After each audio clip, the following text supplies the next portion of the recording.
ਵਾਹਿਗੁਰੂ ਜੀ ਕਾ ਖਾਲਸਾ ਵਾਹਿਗੁਰੂ ਜੀ ਕੀ ਫਤਿਹ। अस्सलाम वालेकुम आदाब वर्ष मैं ਤੁਹਾਡੀ ਹੋਸਟ ਅਨਿਲ ਮੁਖਰਤ ਮੈਂ ਟੀਵੀ ਫੋਰ ਦੇ ਸਾਰੇ ਦਰਸ਼ਕਾਂ ਤੇ ਸਰੋਤਿਆਂ ਨੂੰ ਜੀ ਆਇਆਂ ਕਹਿੰਦੀ ਹਾਂ ਪ੍ਰੋਗਰਾਮ ਸੱਚੋ ਸੱਚ ਵਿੱਚ ਜਿਹੜੇ ਇਸ ਪ੍ਰੋਗਰਾਮ ਨਾਲ ਦੇਸ਼ਾਂ ਵਿਦੇਸ਼ਾਂ ਤੋਂ ਜੁੜ ਚੁੱਕੇ ਨੇ। ਕੱਲ ਸਾਨੂੰ ਫੇਅਰ ਸੈਂਟਰ ਦੇ ਸੰਚਾਲਕ ਡਾਕਟਰ ਅਮਰਜੀਤ ਸਿੰਘ ਜੀ ਸਟੂਡੀਓ 'ਚ ਮੇਰੇ ਨਾਲ ਸ਼ਾਮਲ ਨੇ। ਉਹਨਾਂ ਨਾਲ ਗੱਲਬਾਤ ਕਰਕੇ ਆਏ ਦੇ ਅਹਿਮ ਇਸ਼ੂਜ਼ ਉੱਪਰ ਉਹਨਾਂ ਤੋਂ ਉਹਨਾਂ ਦਾ ਤਬਸਰਾ ਜਾਣਦੇ ਹਾਂ। ਜੀ ਡਾਕਟਰ ਸਾਹਿਬ ਵਾਹਿਗੁਰੂ ਜੀ ਕਾ ਖਾਲਸਾ ਵਾਹਿਗੁਰੂ ਜੀ ਕੀ ਫਤਿਹ। हाँ जी नीलम कौर जी ਤੁਹਾਨੂੰ ਵੀ ਤੇ ਦੁਨੀਆ ਭਰ ਚ ਬੈਠੇ ਸਾਡੇ ਬਹੁਤ ਹੀ ਪਿਆਰੇ ਸੋਹਣੇ ਸਿਆਣੇ ਟੀਵੀ 84 ਦੇ ਵਿਊਅਰਸ ਨੂੰ ਵੀ ਵਾਹਿਗੁਰੂ ਜੀ ਕਾ ਖਾਲਸਾ ਵਾਹਿਗੁਰੂ ਜੀ ਕੀ ਫਤਿਹ ਤੇ ਸਾਡੇ ਬਹੁਤ ਹੀ ਪਿਆਰੇ ਮੁਸਲਮਾਨ ਭੈਣਾਂ ਭਰਾਵਾਂ ਨੂੰ अस्सलाम वालेकुम। जी डॉक्टर साहब जी आनू प्रोग्राम सचो सच में बहुत शुक्रिया जी डॉक्टर साहब आज 26 जुलाई 2022 11 सावन नानकशाही संमत 554 ज्यादा दिन है ते डॉक्टर साहब प्रोग्राम शुरू करने तो पहला ਅਸੀਂ ਆਪਣੇ ਦਰਸ਼ਕਾਂ ਤੇ ਸਰੋਤਿਆਂ ਨੂੰ ਹਮੇਸ਼ਾ ਤਰ੍ਹਾਂ ਦੱਸਦੇ ਵਿਊਅਰਸ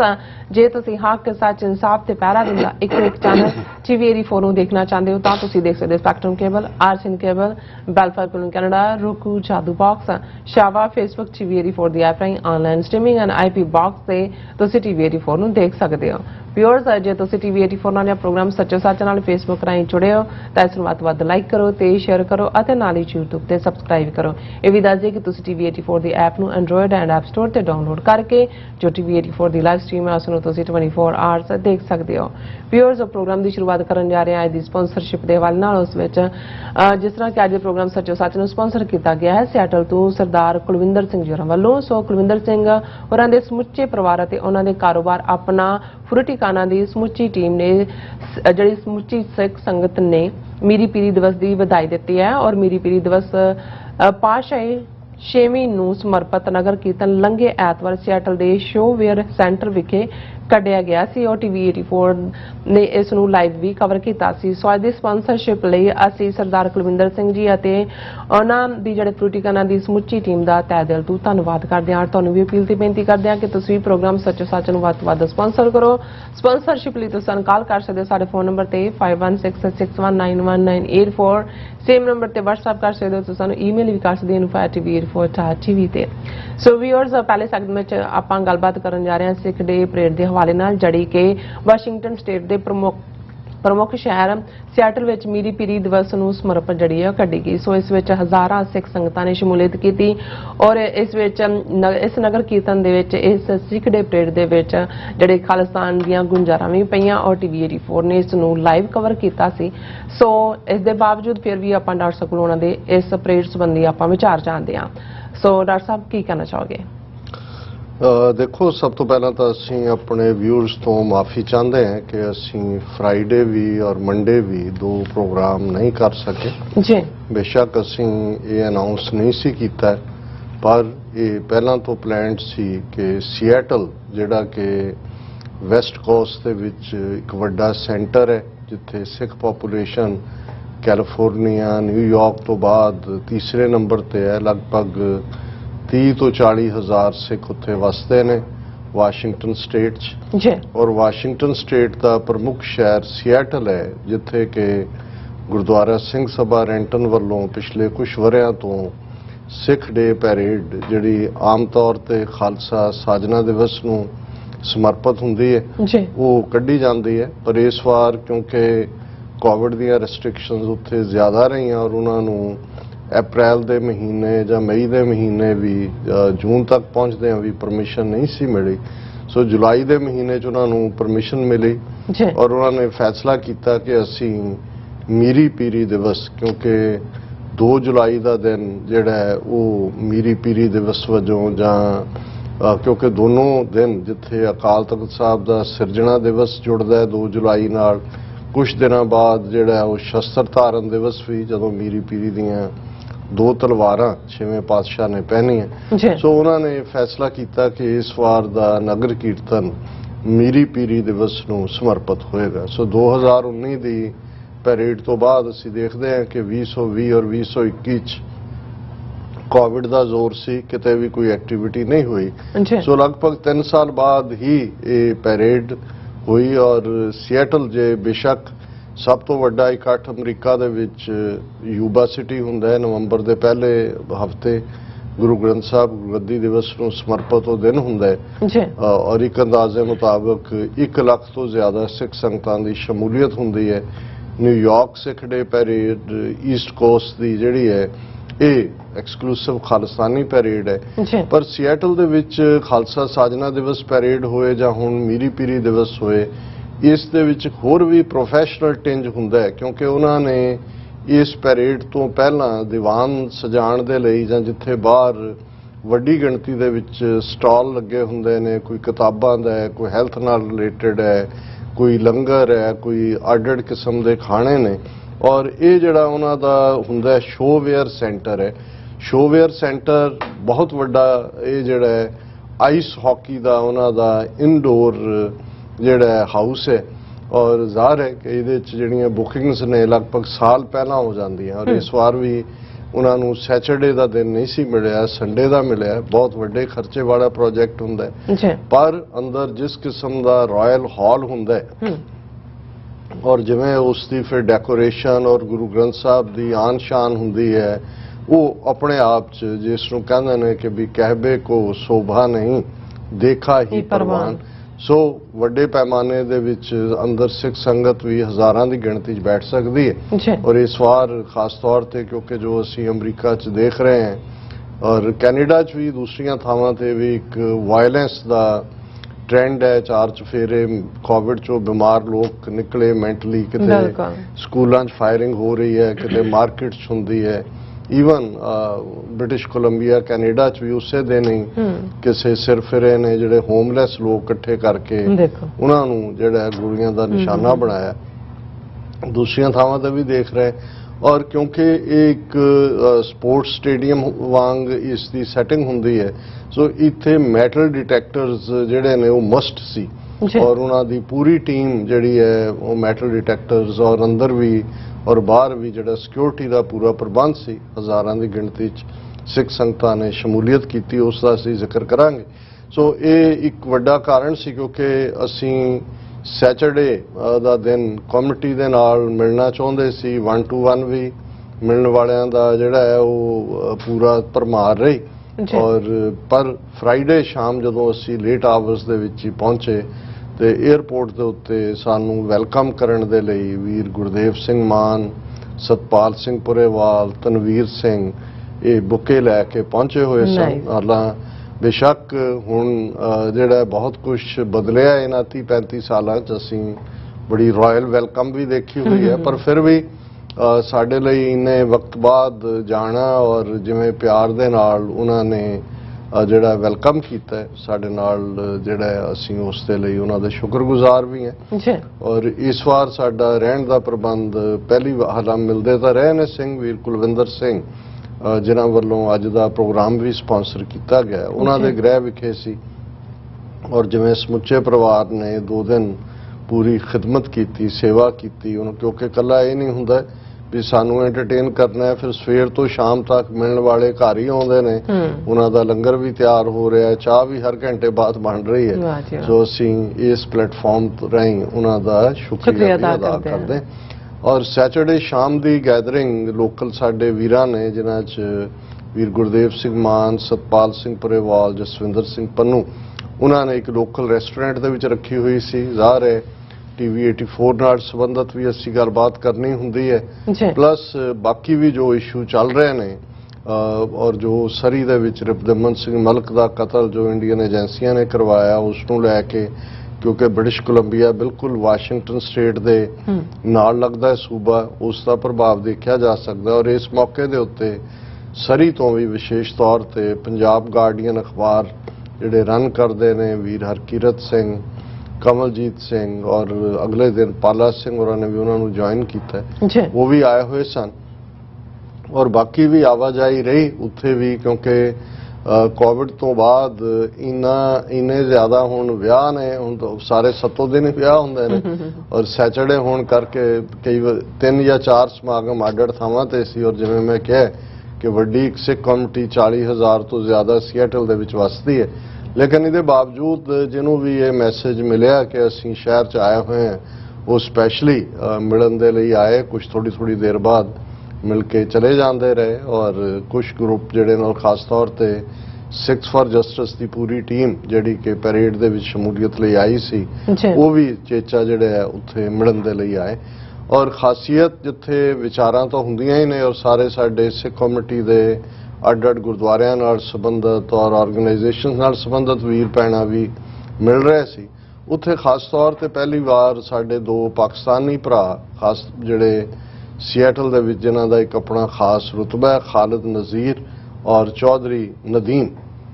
ਜਿਨ੍ਹਾਂ ਨੇ ਇੰਟਰੋਡਕਸ਼ਨ 'ਚ ਹੀ ਕਿਹਾ ਜੇ ਕਿ ਸਾਡੇ ਤਾਂ ਵਡੇਰੇ ਸਾਡੀ ਦਾਦੀ ਔਰ ਦਾਦਾ ਔਰ ਸਾਰਿਆਂ ਨੇ ਵੀ ਅਸੀਂ ਤਾਂ ਅੰਮ੍ਰਿਤਸਰੀਏ ਚੌਧਰੀ ਵੱਜਦੇ ਹਾਂ ਲਾਹੌਰ 'ਚ ਬੈਠੇ ਆ ਕੇ,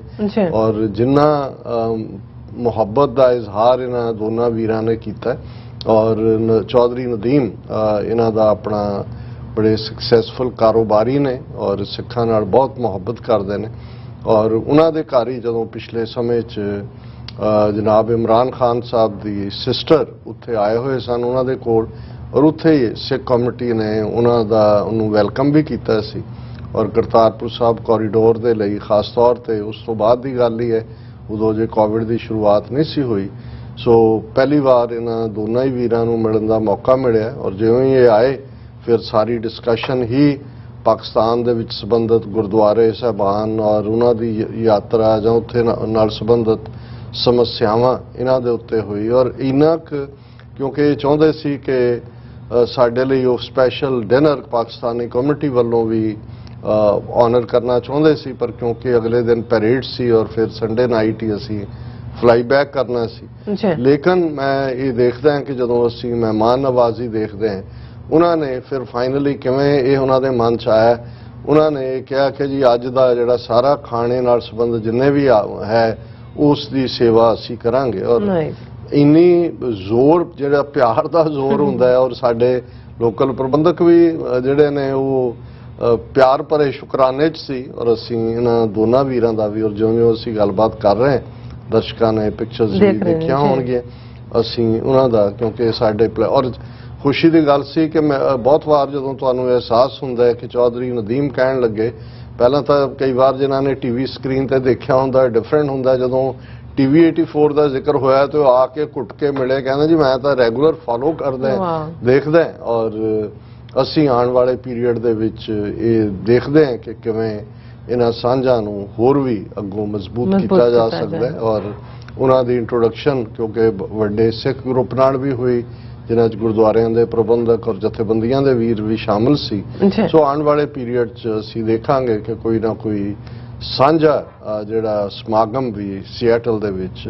ਆਰਗੇਨਾਈਜ਼ ਕੀਤਾ ਜਾ ਸਕੇ ਔਰ ਜਿਵੇਂ ਮੈਂ ਪੈਰੇਡ ਦਾ ਇਨੀਸ਼ੀਅਲ ਪਾਰਟ ਤਾਂ ਦਿੱਤਾ ਹੀ ਹੈ, ਉਹਨਾਂ ਦਾ ਫਾਰਮੈਟ ਇਹ ਹੁੰਦਾ ਹੈ ਵੀ ਸਵੇਰੇ ਆਲਮੋਸਟ 9 ਵਜੇ ਦੀਵਾਨ ਦੀ ਸ਼ੁਰੂਆਤ ਹੋ ਜਾਂਦੀ ਹੈ ਉਸ ਸੈਂਟਰ ਦੇ ਵਿੱਚ ਸ਼ੋਵੇਅਰ ਸੈਂਟਰ 'ਚ ਔਰ ਉਸ ਤੋਂ ਬਾਅਦ ਲਗਭਗ 2 ਵਜੇ ਤੱਕ 3-4-5 ਘੰਟੇ ਇਹ ਦੀਵਾਨ ਚੱਲਦਾ ਹੈ ਜਿਸ ਦੇ ਵਿੱਚ ਗੁਰਬਾਣੀ ਕੀਰਤਨ ਔਰ ਢਾਡੀ ਰਾਗੀ ਔਰ ਸਪੀਚਸ ਹੁੰਦੀਆਂ ਨੇ। ਉਹਦੇ 'ਚ ਵੀ ਸਾਡੀ ਪ੍ਰੈਜੈਂਟੇਸ਼ਨ ਲਗਭਗ ਅੱਧੇ ਘੰਟੇ ਦੇ ਲਗਭਗ ਸੀ ਔਰ ਇਸ ਨੂੰ ਜਿਵੇਂ ਟੀਵੀ 84 ਦੀ ਟੀਮ ਨੇ ਲਾਈਵ ਕਵਰ ਕੀਤਾ ਔਰ ਦਰਸ਼ਕਾਂ ਵੱਲੋਂ ਸਰਾਹਿਆ ਵੀ ਗਿਆ ਔਰ ਬਾਕੀ ਵੀ ਖਾਸ ਤੌਰ ਤੇ ਸਿੱਖਸ ਫਾਰ ਜਸਟਿਸ ਦੇ ਜਿਹੜੇ ਵੀਰ ਥਾਣਾ ਸਿੰਘ ਜਿਨ੍ਹਾਂ ਨੂੰ ਪਿਆਰ ਦੇ ਨਾਲ ਕਿਹਾ ਜਾਂਦਾ ਉਹਨਾਂ ਦੀ ਪ੍ਰੈਜੈਂਟੇਸ਼ਨ ਵੀ ਔਰ ਉਹ ਤਾਂ ਜਦੋਂ ਅਸੀਂ ਦੇਖਦੇ ਹਾਂ ਵੀ ਖਾਲਿਸਤਾਨ ਜ਼ਿੰਦਾਬਾਦ ਰੈਵਰਬਰੇਟ ਕਰਦਾ ਹੈ ਜਾਂ ਫਜ਼ਾ ਦੇ ਵਿੱਚ ਗੂੰਜਦਾ ਹੈ ਤਾਂ ਸੋ ਇਕੱਲਾ ਹੀ ਨਹੀਂ ਕਿ ਦੀਵਾਨ ਹਾਲ ਦੇ ਅੰਦਰ ਸੀ ਜਦੋਂ ਪੈਰੇਡ ਸ਼ੁਰੂ ਹੋਈ ਬੜੀ ਰੀਝ ਦੇ ਨਾਲ ਗੁਰੂ ਗ੍ਰੰਥ ਸਾਹਿਬ ਦਾ ਫਲੋਟ ਸਜਾਇਆ ਗਿਆ ਸੀ ਔਰ ਉਸ ਦੇ ਪਿੱਛੇ ਅੱਡ-ਅੱਡ ਫਲੋਟਸ ਔਰ ਖਾਸ ਤੌਰ ਤੇ ਜਿਹੜਾ ਕੌਮੀ ਆਜ਼ਾਦੀ ਦੀ ਗੱਲ ਖਾਲਿਸਤਾਨ ਦੀ ਗੱਲ ਜਿਹੜਾ ਫਲੋਟ ਸ਼ਹੀਦ ਸਿੰਘਾਂ ਦੀਆਂ ਤਸਵੀਰਾਂ ਸਨ ਚਾਰ ਚਫੇਰੇ ਔਰ ਬੜੇ ਜੋਸ਼ੋ ਖਰੋਸ਼ ਦੇ ਨਾਲ ਜਿਹੜੇ ਨੌਜਵਾਨ ਉਸ ਦੇ ਪਿੱਛੇ ਮਾਰਚ ਕਰ ਰਹੇ ਸੀ ਸਿੱਖਸ ਫਾਰ ਜਸਟਿਸ ਦੇ ਐਕਟਿਵਿਸਟ ਵੀ ਔਰ ਦੂਸਰੇ ਸਾਰੇ ਵੀ ਔਰ ਰੈਫਰੈਂਡਮ 2020 ਨੂੰ ਲੈ ਕੇ ਕਿਉਂਕਿ ਹੁਣ ਆਲਰੇਡੀ ਇਸ ਤੋਂ ਬਾਅਦ ਇਟਲੀ ਤੋਂ ਬਾਅਦ ਕੈਨੇਡਾ ਦੇ ਵਿੱਚ ਇਸ ਦੀ ਸ਼ੁਰੂਆਤ ਹੋਣੀ ਹੈ ਫਿਰ ਅਮਰੀਕਾ ਤੱਕ ਇਸ ਦਾ ਅੱਡ-ਅੱਡ ਉਹਨਾਂ ਨੇ ਆਉਣ ਵਾਲੇ ਮਹੀਨਿਆਂ 'ਚ ਅਨਾਉਂਸ ਕਰਨਾ ਹੈ। ਸੋ ਇਹ ਆਪਣੇ ਆਪ ਦੇ ਵਿੱਚ ਜਿਹੜਾ ਇੱਕ ਬੜਾ ਚੜ੍ਹਦੀ ਕਲਾ ਵਾਲਾ ਮਾਹੌਲ ਸੀ ਔਰ ਜਿਹੜੀ ਯੰਗਰ ਜਨਰੇਸ਼ਨ ਹੈ ਉਹਨਾਂ ਦੇ ਵਿੱਚ ਜਿੰਨੀ ਦਿਲਚਸਪੀ ਜਿੰਨੀ ਉਹਨਾਂ ਦੇ ਵਿੱਚ ਇਸ ਵੇਲੇ ਇੱਕ ਚੜ੍ਹਤ ਵਾਲਾ ਮਾਹੌਲ ਦੇਖਿਆ ਜਾ ਸਕਦਾ ਹੈ ਹਾਲਾਂਕਿ ਸੀਐਟਲ ਸ਼ੁਰੂ ਤੋਂ ਹੀ ਜਦੋਂ ਅਸੀਂ ਪਹਿਲੀ ਵਾਰ 1991 ਦੇ ਵਿੱਚ ਸੀਐਟਲ ਗਏ, ਕਿਉਂਕਿ ਸੀਐਟਲ ਜਿਹੜਾ ਗੇਟ ਵੀ ਹੈ ਟੁਵਰਡਸ ਸਰੀ, ਉੱਥੋਂ ਕੈਨੇਡਾ ਦਾ ਪ੍ਰਮੁੱਖ ਸ਼ਹਿਰ ਸਰੀ ਲਗਭਗ 2-2.5 ਘੰਟੇ ਦੀ ਡਰਾਈਵ ਹੈ। ਸੋ ਮੋਸਟਲੀ ਮੇਰਾ ਸੀਐਟਲ ਰੁਕ ਕੇ ਹੀ ਫਿਰ ਉੱਥੋਂ ਡਰਾਈਵ ਕਰਕੇ ਅੱਗੇ ਜਾਣ ਦਾ ਹੁੰਦਾ ਸੀ। ਔਰ ਹੁਣ ਵੀ ਉਹ ਸੀਐਟਲ ਦੀ ਬੇਸ਼ੱਕ ਉਹ ਜਨਰੇਸ਼ਨ ਜਿਹੜੀ 90-91 ਦੇ ਵਿੱਚ ਸਾਡੇ ਵਾਂਗ ਜਵਾਨ ਸੀ, ਹੁਣ ਉਹ ਬੁਢਾਪੇ ਦੀਆਂ ਦਹਲੀਜ਼ਾਂ ਤੇ ਪਹੁੰਚ ਗਈ ਹੈ, ਲੇਕਿਨ ਉਹਨਾਂ ਦੇ ਅੱਗੋਂ ਵੀ ਐਕਟਿਵਿਸਟ ਜਿਹੜੇ ਨੇ ਯੰਗਰ, ਪਲੱਸ ਜਿਹੜਾ ਆਲਰੇਡੀ ਗੁਰਦੁਆਰਿਆਂ ਦਾ ਮਾਹੌਲ ਹੈ ਉੱਥੇ, ਦੂਸਰਾ ਗੁਰਦੁਆਰਾ ਗੁਰੂ ਤੇਗ ਬਹਾਦਰ ਸਾਹਿਬ ਔਰ ਗੁਰਦੁਆਰਾ ਸ਼ਾਇਦ ਸੱਚਾ ਦਰਬਾਰ ਜਾਂ ਕੁਛ ਇਸ ਕਿਸਮ ਦਾ ਉਸ ਦਾ ਨਾਂ ਹੈ, ਤੀਸਰੇ ਸੱਚਾ ਦਰਬਾਰ ਹੀ ਹੈ ਸ਼ਾਇਦ। ਉਹਨਾਂ ਸਾਰਿਆਂ ਦੇ ਪ੍ਰਬੰਧਕ ਵੀ ਕਿਉਂਕਿ ਪੰਥਕ ਭਾਵਨਾ ਵਾਲੇ ਨੇ, ਔਰ ਖਾਸ ਤੌਰ ਤੇ ਖਾਲਸਾ ਸਕੂਲ ਜਿਹੜਾ ਇੱਕ ਸੈਪਰੇਟਲੀ, ਪਹਿਲਾਂ ਤਾਂ ਇਹ ਸਾਰੇ ਸਿੰਘ ਸਭਾ ਰੈਂਟਨ ਦਾ ਹਿੱਸਾ ਹੀ ਸਨ, ਉਹਨਾਂ ਦੇ ਵਿੱਚ ਵੀ ਜਿਵੇਂ ਬੱਚਿਆਂ ਨੂੰ ਟ੍ਰੇਨਡ ਕੀਤਾ ਗਿਆ ਗੁਰਬਾਣੀ ਕੀਰਤਨ ਦੇ ਨਾਲ ਨਾਲ ਖਾਲਿਸਤਾਨ, ਕੌਮੀ ਘਰ, ਆਜ਼ਾਦੀ ਦੇ ਲਈ ਵੀ ਜਿਹੜੇ ਖਾਸ ਤੌਰ ਤੇ ਉਹਨਾਂ ਦੇ ਪ੍ਰਬੰਧਕ, ਟੀਚਰ ਸਾਰੇ ਨੇ, ਉਹ ਸਾਰੇ ਇਸ ਪਾਸੇ ਨਾਲ ਆਪਣਾ ਇਸ਼ਕ ਰੱਖਦੇ ਨੇ। ਸੋ ਇਹ ਕਈ ਵਾਰ ਬੇਸ਼ੱਕ ਜਦੋਂ ਕੋਈ ਅਡਰਾਪਨ ਵੀ ਹੁੰਦਾ ਹੈ ਉਹ ਦੁਖਦਾਈ ਲੱਗਦਾ ਹੈ ਕਿ ਭਾਈ ਕਿਉਂ ਹੋਇਆ, ਪਰ ਬੇਸ਼ੱਕ ਸੈਂਟਰ ਅੱਡ-ਅੱਡ ਵੀ ਹੋਣ, ਕੋਈ ਕ੍ਰਾਸ ਪਰਪਸਿਸ ਤੇ ਕੰਮ ਨਾ ਕਰ ਰਿਹਾ ਹੋਏ, ਕੋਈ ਇੱਕ ਦੂਸਰੇ ਨੂੰ ਠਿੱਬੀ ਲਾਉਣ ਦੀ ਕੋਸ਼ਿਸ਼ ਨਾ ਕਰੇ, ਔਰ ਪੰਥਕ ਆਜ਼ਾਦੀ ਦੀ ਗੱਲ ਉਹ ਸਾਰੇ ਚੋਂ ਨਿਕਲੇ, ਇਹੀ ਸਾਡੇ ਲਈ ਜਿਹੜਾ ਖੁਸ਼ੀ ਦੀ ਗੱਲ ਹੁੰਦੀ ਹੈ। ਸੋ ਸੀਐਟਲ 'ਚ ਜਿਹੜਾ ਮਾਹੌਲ ਹੈ ਉੱਥੇ ਹੁਣ ਕੋਈ ਗੁਰਦੁਆਰਿਆਂ 'ਚ ਇਹ ਝਗੜਾ ਜਾਂ ਰੌਲਾ ਨਹੀਂ ਹੁੰਦਾ ਜੀ ਕਿੱਥੇ ਤੁਸੀਂ ਖਾਲਿਸਤਾਨ ਦੀ ਗੱਲ ਕਰ ਸਕਦੇ ਹੋ, ਕਿੱਥੇ ਨਹੀਂ ਕਰ ਸਕਦੇ।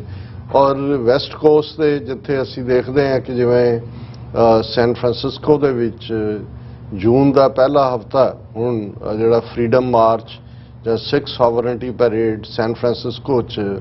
ਇਹ ਇੱਕ ਲੈਂਡਮਾਰਕ ਬਣ ਗਿਆ। ਉਸ ਸਾਰੇ ਬੇ ਏਰੀਏ ਦੀਆਂ ਸਿੱਖ ਸੰਗਤਾਂ ਦੀ ਕੌਮੀ ਆਜ਼ਾਦੀ ਵੱਲ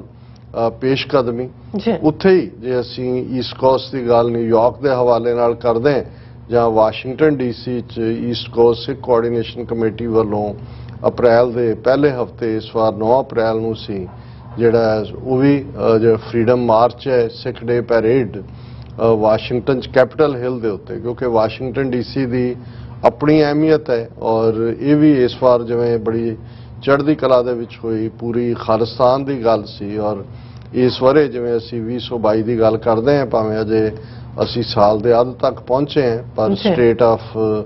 ਕਨੈਟੀਕਟ ਵੱਲੋਂ, ਉਹਨਾਂ ਦੀ ਸਟੇਟ ਅਸੈਂਬਲੀ ਵੱਲੋਂ ਖਾਲਿਸਤਾਨ ਡੈਕਲੇਰੇਸ਼ਨ ਦੀ ਪ੍ਰੋਕਲੇਮੇਸ਼ਨ, ਇਹ ਆਪਣੇ ਆਪ 'ਚ ਬਹੁਤ ਵੱਡੀ ਪ੍ਰਾਪਤੀ। ਔਰ ਮੈਸਾਚੂਸਟਸ ਦੇ 2-3 ਸ਼ਹਿਰਾਂ ਵੱਲੋਂ ਔਰ ਕਨੈਟੀਕਟ ਦੇ ਜਿਹੜਾ ਮੇਨ ਨਾਰਵਿਚ ਸਿਟੀ ਵੱਲੋਂ ਖਾਲਿਸਤਾਨ ਡੇ ਦੀ ਰੈਕਗਨੀਸ਼ਨ। ਸੋ ਇਹ ਸਾਰੇ ਹੀ, ਔਰ ਜਿਵੇਂ ਇਹ ਵੀ, ਹਾਲਾਂ ਮੈਂ ਸੰਡੇ ਇੱਥੇ ਨਹੀਂ ਸੀ, ਸਿੱਖ ਯੂਥ ਆਫ ਅਮਰੀਕਾ ਦੇ ਐਕਟਿਵਿਸਟ ਦੀ ਕਾਲ ਵੀ ਗਈ, ਭਾਈ ਦਲਜੀਤ ਸਿੰਘ ਖਾਲਸਾ, ਜਿਨ੍ਹਾਂ ਦੀ ਅਜੋਕੇ ਸਿੱਖ ਸੰਘਰਸ਼ ਦੇ ਉੱਤੇ ਲਿਖੀ ਪੁਸਤਕ, ਜਿਸ ਨੂੰ ਕਾਫੀ ਅੱਛੇ ਰਿਵਿਊ ਵੀ ਮਿਲੇ ਨੇ ਸਾਰੇ ਪਾਸਿਓਂ ਔਰ ਦੁਨੀਆ ਭਰ ਦੇ ਸਿੱਖ ਹਲਕਿਆਂ ਚਰਚਾ ਹੈ। ਇਸ ਕਿਤਾਬ ਨੂੰ ਇਸ ਬੀਤੇ ਐਤਵਾਰ ਹੀ Gurdwara Richmond Hill Cultural Society ਵਿਖੇ ਇੱਕ ਵੱਡੇ ਸਮਾਗਮ ਜਿਸ ਨੂੰ ਭਾਈ ਦਲਜੀਤ ਸਿੰਘ ਹੋਰਾਂ ਨੇ ਵੀਡੀਓ ਦੇ ਰਾਹੀਂ ਜਿਹੜਾ ਸੰਬੋਧਨ ਵੀ ਕੀਤਾ, ਉਹ ਰਿਲੀਜ਼ ਹੋਈ। ਸੋ ਮੈਂ ਇਹ ਜਦੋਂ ਮੈਂ ਇਹ ਸਾਰੇ ਵੇਰਵੇ ਨੂੰ ਤਾਂ ਇਕੱਠਾ ਕਰਦਾ ਤਾਂ ਮੈਸੇਜ ਮੈਂ ਇਹੀ ਦੇਣਾ ਚਾਹੁੰਦਾ ਕਿ ਇਸ ਵੇਲੇ ਜੇ ਅਸੀਂ ਅਮਰੀਕਾ ਦੇ ਹਵਾਲੇ ਨਾਲ ਹੀ ਗੱਲ ਕਰੀਏ, ਹਾਲਾਂਕਿ ਕੈਨੇਡਾ 'ਚ ਵੀ ਇਹੀ ਐਕਟੀਵਿਟੀ ਹੈ ਔਰ ਆਸਟ੍ਰੇਲੀਆ ਜਿਨ੍ਹਾਂ ਦੇ ਵੀਰਾਂ ਨਾਲ ਮੇਰਾ ਲਗਾਤਾਰ ਸੰਪਰਕ ਰਹਿੰਦਾ ਹੈ, ਅੱਜ ਵੀ ਬੜੇ ਵੇਰਵੇ ਨਾਲ ਗੱਲਬਾਤ ਹੋਈ ਉਹਨਾਂ ਦੀਆਂ ਐਕਟੀਵਿਟੀਜ਼ ਵੀ, ਜਿਵੇਂ ਮੈਂ ਅੱਗੇ ਕਿਹਾ ਸੀ ਕਿ ਜਿਉਂ-ਜਿਉਂ ਗਿਣਤੀ ਵੱਧ ਰਹੀ ਹੈ ਔਰ ਖਾਸ ਤੌਰ ਤੇ ਪਿਛਲੇ ਵਰ੍ਹਿਆਂ ਦੇ ਵਿੱਚ ਜਿਹੜੇ ਯੰਗਸਟਰਸ ਸਟੱਡੀ ਦੇ ਲਈ ਆਸਟ੍ਰੇਲੀਆ ਔਰ ਕੈਨੇਡਾ 'ਚ ਵੱਡੀ ਗਿਣਤੀ 'ਚ ਆਏ ਨੇ। ਕੈਨੇਡਾ 'ਚ ਤਾਂ ਆਲਰੇਡੀ ਕਿਉਂਕਿ ਪੁਰਾਣੀਆਂ ਜਥੇਬੰਦੀਆਂ ਫੈਡਰੇਸ਼ਨ ਔਰ ਵਰਲਡ ਸਿੱਖ ਆਰਗੇਨਾਈਜੇਸ਼ਨ ਔਰ ਦੂਸਰੀਆਂ ਜਥੇਬੰਦੀਆਂ ਦੀ ਆਪਣੀ ਹੋਂਦ 80s ਤੋਂ ਹੀ ਸੀ, ਇਸ ਲਈ ਨਵੇਂ ਆਏ ਯੰਗਸਟਰਸ ਜਿਹੜੇ ਨੇ ਉਹ ਭਾਵੇਂ ਗੌਣ ਰੂਪ ਦੇ ਵਿੱਚ ਹੀ ਨਜ਼ਰ ਆਉਂਦੇ ਨੇ, ਮੁੱਖ ਤੌਰ ਤੇ ਨਹੀਂ ਨੇ, ਲੇਕਿਨ ਉਹ ਉਹਨਾਂ ਦੀ ਸਟਰੈਂਥ ਬਣੇ ਨੇ। ਲੇਕਿਨ ਆਸਟ੍ਰੇਲੀਆ ਦੇ ਵਿੱਚ ਜਿਹੜੀ ਖਾਸ ਤੌਰ ਦੇ ਉੱਤੇ ਪੇਸ਼ਕਦਮੀ ਹੈ ਉਹ ਸਾਡੇ ਨਵੇਂ ਆਏ ਯੰਗਸਟਰਸ ਦਾ, ਸਟੂਡੈਂਟਸ ਵੀ ਔਰ ਜਿਹੜੇ ਪ੍ਰੋਫੈਸ਼ਨਲਸ ਵੀ ਆਈਟੀ ਸੈਕਟਰ 'ਚ ਆਏ ਨੇ ਉਹਨਾਂ ਦਾ ਰੋਲ ਗੌਣ ਰੂਪ 'ਚ ਨਹੀਂ ਹੈ, ਮੁੱਖ ਰੂਪ 'ਚ ਔਰ ਉਹਨਾਂ ਦੀ ਐਕਟੀਵਿਟੀ ਜਿਹੜੇ ਪਿਛਲੇ ਪੀਰੀਅਡ ਦੇ ਵਿੱਚ ਵੀ ਹੋਈ ਉਸ ਨੇ ਭਾਰਤੀ ਹਾਕਮਾਂ ਨੂੰ ਵੀ ਔਰ ਉਹਨਾਂ ਦੇ ਦੁਮਛੱਲੇ ਜਿਹੜੇ ਨੇ ਉਹਨਾਂ ਨੂੰ ਵੀ ਵਕਤ ਪਾਇਆ ਹੋਇਆ ਔਰ ਜਿਵੇਂ ਉਹਨਾਂ ਨੇ 2 ਕੌਂਸਲ ਜਨਰਲ ਜਿਹੜੇ ਨੇ ਉਹ ਸਿੱਖ ਨਾਵਾਂ ਵਾਲੇ ਜਾਂ ਇਹ ਦੱਸਣ ਲਈ ਜਿਹੜੇ ਕਿ ਕਮੇਟੀ ਦੇ ਵਿੱਚ ਈਜ਼ੀਲੀ ਇਨਫਿਲਟ੍ਰੇਟ ਕਰ ਸਕਦੇ ਨੇ, ਕਰਵਾ ਸਕਦੇ ਨੇ, ਉਹਨਾਂ ਨੂੰ ਲਾਇਆ ਹੋਇਆ ਔਰ ਜਿਹੜੀ ਵੀ ਕੋਈ ਐਕਟੀਵਿਟੀ ਹੈ ਗੁਰਦੁਆਰਿਆਂ ਦੇ ਉੱਤੇ ਵੀ ਉਹ ਇੰਨਾ ਕੁ ਦਬਾਅ ਬਣਾ ਕੇ ਰੱਖਦੇ ਨੇ ਕਿ ਜੇ ਪਿਛਲੇ ਦਿਨਾਂ ਦੇ ਵਿੱਚ ਘੱਲੂਘਾਰਾ ਹਫ਼ਤੇ ਨਾਲ ਸੰਬੰਧਿਤ ਦੀਵਾਨਾਂ ਦੇ ਮੌਕੇ ਜਿਹੜਾ ਹੈ ਉਹ ਕੀਰਤਨ ਦਰਬਾਰ ਜਾਂ ਦੂਸਰੇ ਮੌਕੇ ਖਾਲਿਸਤਾਨ ਜ਼ਿੰਦਾਬਾਦ ਦੇ ਨਾਅਰੇ ਲੱਗੇ ਤੇ ਕਮੇਟੀਆਂ ਨੂੰ ਹੱਥਾਂ ਪੈਰਾਂ ਦੀ ਪੈ ਜਾਂਦੀ ਹੈ। ਪਰ ਇਹ ਇਵੇਂ ਹੀ ਰਹੇਗਾ, ਇਹ ਕੋਈ ਅੱਜ ਦੀ ਗੱਲ ਨਹੀਂ ਹੈ। ਜੇ ਅਸੀਂ ਅੰਗਰੇਜ਼ਾਂ ਦੇ ਰਾਜ ਦੇ ਜ਼ਮਾਨੇ 'ਚ ਇੱਕ ਪਾਸੇ ਆਜ਼ਾਦੀ ਪਸੰਦ ਸਿੱਖ ਸੀ, ਇੱਕ ਪਾਸੇ ਉਹ ਜਿਹੜੇ ਹਕੂਮਤ ਦੇ ਰਾਏ ਬਹਾਦਰ, ਸਰਦਾਰ ਬਹਾਦਰ, ਖਾਨ ਬਹਾਦਰ ਸੀ। ਹੁਣ ਇੱਕ ਪਾਸੇ ਸ਼ਹੀਦ ਭਗਤ ਸਿੰਘ ਨੂੰ ਲੈ ਕੇ ਅੱਜ ਵੀ ਡਿਬੇਟ ਚੱਲ ਰਹੀ ਹੈ, ਭਾਵੇਂ ਉਹ ਇੱਕ ਗਲਤ ਡਾਇਰੈਕਸ਼ਨ 'ਚ ਉਸ ਡਿਬੇਟ ਨੂੰ ਖਿੱਚਣ ਦੀ ਕੋਸ਼ਿਸ਼ ਕੀਤੀ ਜਾ ਰਹੀ ਹੈ। ਪਰ ਇਹਦੇ 'ਚ ਵੀ ਕੋਈ ਸ਼ੱਕ ਨਹੀਂ ਹੈ ਕਿ ਭਗਤ ਸਿੰਘ ਦੇ ਪਿਤਾ ਜਿਹੜੇ ਨੇ ਉਸ ਤੋਂ ਬਾਅਦ 35-36 ਦੇ ਵਿੱਚ ਜਿਹੜੀਆਂ ਹੋਈਆਂ ਇਲੈਕਸ਼ਨਾਂ ਸੀ ਉਹਦੇ ਵਿੱਚ ਉਮੀਦਵਾਰ ਸੀ, ਜਾਂ ਜਿਹੜੇ ਬਹੁਤ ਸਾਰੇ ਇੱਕ ਪਾਸੇ ਅਕਾਲੀ ਔਰ ਬੱਬਰ ਅਕਾਲੀ ਲਹਿਰ ਵਾਲੇ ਸੀ ਜਿਨ੍ਹਾਂ ਨੇ ਜਾਨਾਂ ਤਲੀ ਤੇ ਰੱਖੀਆਂ ਹੋਈਆਂ ਸੀ, ਦੂਸਰੇ ਪਾਸੇ ਉਹਨਾਂ ਦੇ ਕਲੋਜ਼ ਰਿਸ਼ਤੇਦਾਰ ਜਿਹੜੇ ਨੇ ਉਹ ਇਨਾਮ ਦੇ ਵਿੱਚ ਅੰਗਰੇਜ਼ਾਂ ਤੋਂ ਮੁਰੱਬੇ ਲੈ ਰਹੇ ਸੀ। ਔਰ ਇਹ ਹਮੇਸ਼ਾ ਹੁੰਦਾ ਹੈ, ਇਸ ਗੱਲ ਦਾ ਧਿਆਨ ਰਹੇ। ਕੁਝ ਸਾਡੇ ਵੀਰ ਕਈ ਵਾਰ ਨਿਰਾਸ਼ ਹੁੰਦੇ ਨੇ ਕਿ ਜੀ ਦੇਖੋ ਕੌਮ ਦੀ ਆਜ਼ਾਦੀ ਦੀ ਗੱਲ ਹੈ, ਸਿੱਖਾਂ ਦਾ ਇੱਕ ਵੱਡਾ ਹਿੱਸਾ ਜਿਹੜਾ ਹੈ ਉਹ ਕਿਉਂ ਵਿਰੋਧ ਕਰ ਰਿਹਾ। ਮੈਂ ਕਿਹਾ ਜੀ ਇਹ ਸਾਨੂੰ ਮੰਨ ਕੇ ਤੁਰਨਾ ਪਏਗਾ ਕਿ ਜਦੋਂ ਤੁਸੀਂ ਸਰਕਾਰਾਂ ਦੇ ਨਾਲ ਟੱਕਰ ਲੈਣੀ ਹੈ, ਹਕੂਮਤਾਂ ਨੂੰ ਚੈਲੰਜ ਕਰਨਾ ਤੇ ਫਿਰ ਇਹ ਗੁਰੂ ਦੇ ਵਰਸਾਏ ਹੋਏ ਜਿਹੜੇ ਸਿੰਘ ਸਿੰਘਣੀਆਂ ਨੇ ਉਹਨਾਂ ਦੇ ਸਿਰ ਦੇ ਉੱਤੇ ਹੀ ਜਿਹੜਾ ਇਹ ਗੁਰੂ ਦੀ ਮਿਹਰ ਹੁੰਦੀ ਹੈ, ਵਰਸਾਏ ਜਾਂਦੇ ਨੇ ਕਿ ਉਹ ਇਸ ਗੌਂਟਲੈਟ ਨੂੰ ਪਿਕ ਕਰਦੇ ਨੇ, ਇਸ ਚੈਲੰਜ ਨੂੰ ਪਿਕ ਕਰਦੇ ਨੇ। ਸੋ ਘਬਰਾਉਣ ਦੀ ਲੋੜ ਨਹੀਂ ਹੈ। ਉਹਨਾਂ ਨੂੰ ਇਸ ਕਿਸਮ ਦੇ ਜਿਹੜੇ ਨੇ ਉਹਨਾਂ ਦੇ ਪ੍ਰਤੀ ਕੋਈ ਵੈਰ ਭਾਵ ਜਾਂ ਈਰਖਾ ਭਾਵ ਜਾਂ ਗੁੱਸਾ ਭਾਵ ਰੱਖਣ ਦੀ ਲੋੜ ਵੀ ਨਹੀਂ ਹੈ। ਕੋਸ਼ਿਸ਼ ਕਰੋ ਉਹਨਾਂ ਚੋਂ ਇੱਕ ਤਬਕਾ ਉਹ ਹੈ ਜਿਹੜਾ ਡਰ ਕਰਕੇ ਬੋਲਣਾ ਨਹੀਂ ਚਾਹੁੰਦਾ, ਉਹਨਾਂ ਨੂੰ ਵੀ ਰਸਤਾ ਦੇ ਦਿਓ। ਹਰ ਇੱਕ ਨੂੰ ਕੰਧ ਨਾਲ ਨਾ ਲਾਇਆ ਜਾਏ, ਲੇਕਿਨ ਇੱਕ ਕਲਾਸ ਜਿਹੜੀ ਬਿਲਕੁਲ ਵਿਕੇ ਹੋਏ ਨੇ ਉਹਨਾਂ ਦਾ ਲਿਹਾਜ਼ ਨਹੀਂ ਕਰਨਾ ਚਾਹੀਦਾ। ਬਾਕੀ ਮੈਜੋਰਿਟੀ ਮੈਂ ਸਮਝਦਾ ਵੀ ਸਿੱਖ ਕੌਮ ਜਿਹੜਾ ਵੀ ਅਰਦਾਸ ਖਲੋਂਦਾ ਤੇ ਅਰਦਾਸ ਜਦੋਂ ਪੜ੍ਹਿਆ ਜਾ ਰਿਹਾ ਹੁੰਦਾ ਰਾਜ ਕਰੇਗਾ ਖਾਲਸਾ ਆਕੀ ਰਹੇ ਨਾ ਕੋਏ, ਖੁਆਰ ਹੋਏ ਸਾ ਮਿਲेंगे ਬੱਚੇ ਸ਼ਰਨ ਜੋ ਹੋਏ, ਉਹ ਵੀ ਰਾਜ ਕਰੇਗਾ ਖਾਲਸਾ ਤੇ ਪੜ੍ਹ ਹੀ ਰਹੇ ਹੁੰਦੇ ਨੇ। ਹੁਣ ਰਾਜ ਕਰੇਗਾ ਖਾਲਸਾ ਤੇ ਖਾਲਿਸਤਾਨ ਦੇ ਵਿੱਚ ਕੋਈ ਫਰਕ ਤਾਂ ਨਹੀਂ ਹੈ। ਔਰ ਜਿਵੇਂ ਮੈਂ ਅੱਗੇ ਇੱਕ ਵਾਰ ਵੀ ਇਹ ਜ਼ਿਕਰ ਵੀ ਕੀਤਾ ਸੀ ਕਿ ਭਾਈ ਅਮਰੀਕ ਸਿੰਘ ਮੁਕਤਸਰ ਜਿਹੜਾ ਨੇ ਕਾਫੀ ਕੰਮ ਕੀਤਾ ਹੈ ਹਿਊਮਨ ਰਾਈਟਸ ਦੇ ਮੁੱਦੇ ਤੇ, ਡੇਟਾ ਕਲੈਕਸ਼ਨ ਦੇ ਵਿੱਚ ਵੀ। ਹੁਣ ਉਹ ਕੈਨੇਡਾ 'ਚ ਨੇ ਪਰ ਇੱਥੇ ਆ ਕੇ ਇਨਐਕਟਿਵ ਹੋ ਗਏ, ਪਤਾ ਨਹੀਂ ਕੀ ਕਾਰਨ ਨੇ, ਲੇਕਿਨ ਉਹ ਜਦੋਂ ਇੱਥੇ ਆਏ ਇੱਕ ਵਾਰ ਤਾਂ ਜ਼ਿਕਰ ਚੱਲ ਰਿਹਾ ਡਿਸਕਸ਼ਨ 'ਚ ਬੈਠੇ ਆ ਔਰ ਇੱਕ ਵੀਰ ਨੇ ਸ਼ਿਕਾਇਤ ਕੀਤੀ ਕਿ ਦੇਖੋ ਜੀ ਦਿੱਲੀ ਵਾਲੇ ਤੇ ਫਲਾਣੇ ਵਾਲੇ, ਬੰਬੇ ਵਾਲੇ ਔਰ ਦੂਜੇ ਉਹ ਜਿਹੜਾ ਗੱਲ ਨਹੀਂ ਕਰਦੇ, ਉਹਨਾਂ ਨੂੰ ਕਰੋ ਵੀ ਚੁੱਪ ਕਰ ਜਾਂਦੇ। ਤਾਂ ਉਹਨਾਂ ਨੇ ਬੜੇ ਸੰਜਮ ਦੇ ਵਿੱਚ ਕਿਹਾ, ਕਹਿੰਦੇ ਨਹੀਂ ਇਹ ਜਿਹੜੇ ਰਾਜਧਾਨੀਆਂ 'ਚ ਰਹਿੰਦੇ ਨੇ ਜਾਂ ਕਾਰੋਬਾਰੀ ਕਿਸਮ ਦੇ ਲੋਕ ਹੁੰਦੇ ਨੇ ਉਹਨਾਂ ਨੇ ਕਾਰੋਬਾਰ ਵੀ ਕਰਨੇ ਹੁੰਦੇ ਨੇ, ਕਈ ਚੀਜ਼ਾਂ ਉਵੇਂ ਉਹਨਾਂ ਦਾ ਉਹ ਖਾਸਾ ਨਹੀਂ ਹੁੰਦਾ। ਪਰ ਕਹਿੰਦੇ ਵੀ ਕਦੇ ਤੁਸੀਂ ਦੇਖੋ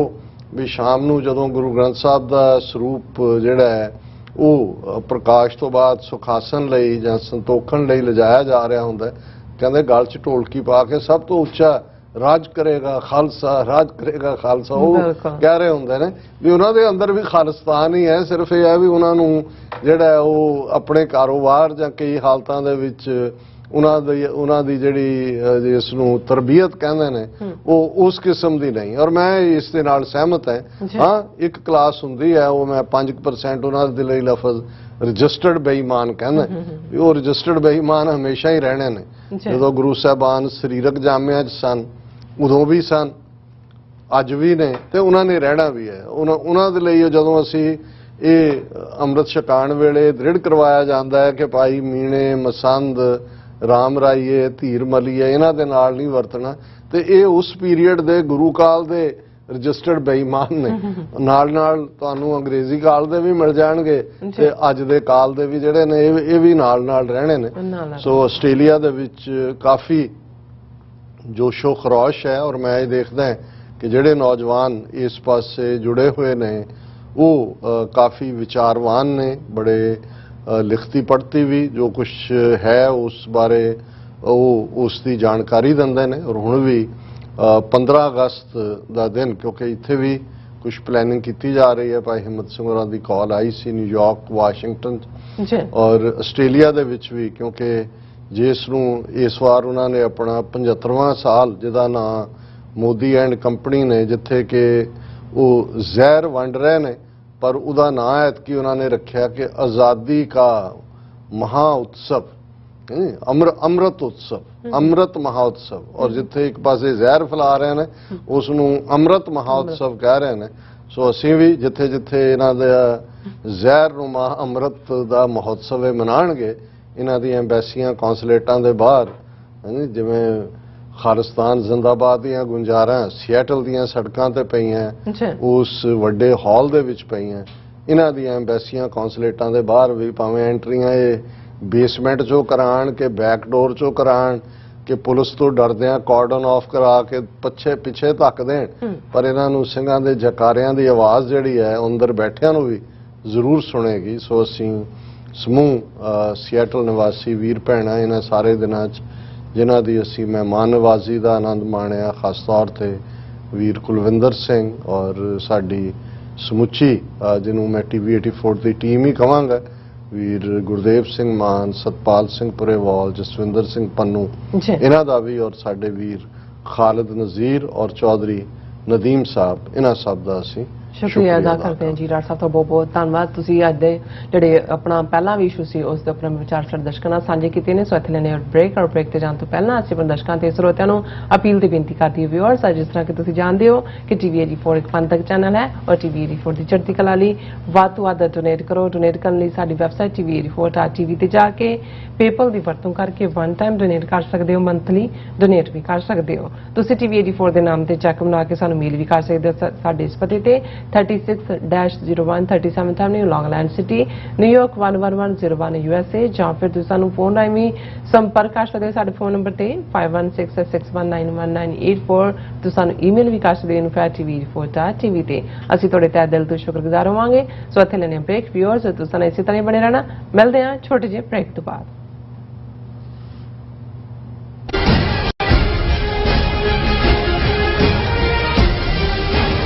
ਕੀ ਤੁਸੀਂ ਆਪਣੇ ਟੈਕਸਿਸ ਨੂੰ ਲੈ ਕੇ ਚਿੰਤਤ ਹੋ? ਤੁਸੀਂ ਆਪਣੀ ਕਮਾਈ ਲਈ ਮਿਹਨਤ ਕਰਦੇ ਹੋ, ਭਾਵੇਂ ਤੁਸੀਂ ਨੌਕਰੀ ਵਿੱਚ ਹੋਵੋ ਜਾਂ ਆਪਣਾ ਬਿਜ਼ਨਸ ਚਲਾਉਂਦੇ ਹੋ। ਜਦੋਂ ਟੈਕਸ ਭਰਨ ਦਾ ਸਮਾਂ ਆਉਂਦਾ ਹੈ ਤਾਂ ਤੁਹਾਨੂੰ ਇੱਕ ਭਰੋਸੇਯੋਗ ਟੈਕਸ ਅਕਾਊਂਟੈਂਟ ਦੀ ਲੋੜ ਹੈ ਜੋ ਟੈਕਸ ਬੈਲੈਂਸ ਦਾ ਤੁਹਾਡੇ ਪੱਖ ਵਿੱਚ ਜਾਣਾ ਯਕੀਨੀ ਬਣਾਵੇ।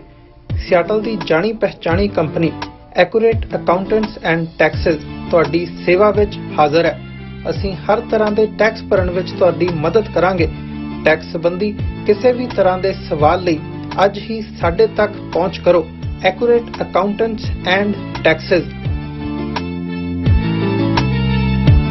ਕੀ ਤੁਸੀਂ ਰੋਜ਼ਾਨਾ ਕੰਮ ਤੇ ਆਪਣਾ ਵਧੇਰੇ ਸਮਾਂ ਬਿਤਾਉਣ ਤੋਂ ਪਰੇਸ਼ਾਨ ਹੋ? ਆਪਣੀ ਪੂੰਜੀ ਨੂੰ ਕੰਮ ਤੇ ਲਗਾਓ, ਸਾਡੇ ਨਾਲ ਇਨਵੈਸਟ ਕਰੋ। ਅਸੀਂ ਤੁਹਾਡੀ ਪੂੰਜੀ ਤੋਂ ਤੁਹਾਡੇ ਲਈ ਵਧੇਰੇ ਪੈਸੇ ਬਣਾ ਸਕਦੇ ਹਾਂ। ਅਸੀਂ ਪ੍ਰਾਈਵੇਟ ਇਕੁਇਟੀ ਇਨਵੈਸਟਮੈਂਟ ਫਰਮ ਹਾਂ ਤੇ ਕਮਰਸ਼ੀਅਲ ਰੀਅਲ ਏਸਟੇਟ ਵਿੱਚ ਮਾਹਿਰ ਹਾਂ। Property management, leasing, asset management, commercial real estate investment ਵਿੱਚ ਸਾਰੀਆਂ ਸੇਵਾਵਾਂ ਲਈ ਅਮਰੀਕਾ ਭਰ ਵਿੱਚੋਂ ਤੁਸੀਂ ਸਾਡੇ ਤੱਕ ਪਹੁੰਚ ਕਰ ਸਕਦੇ ਹੋ।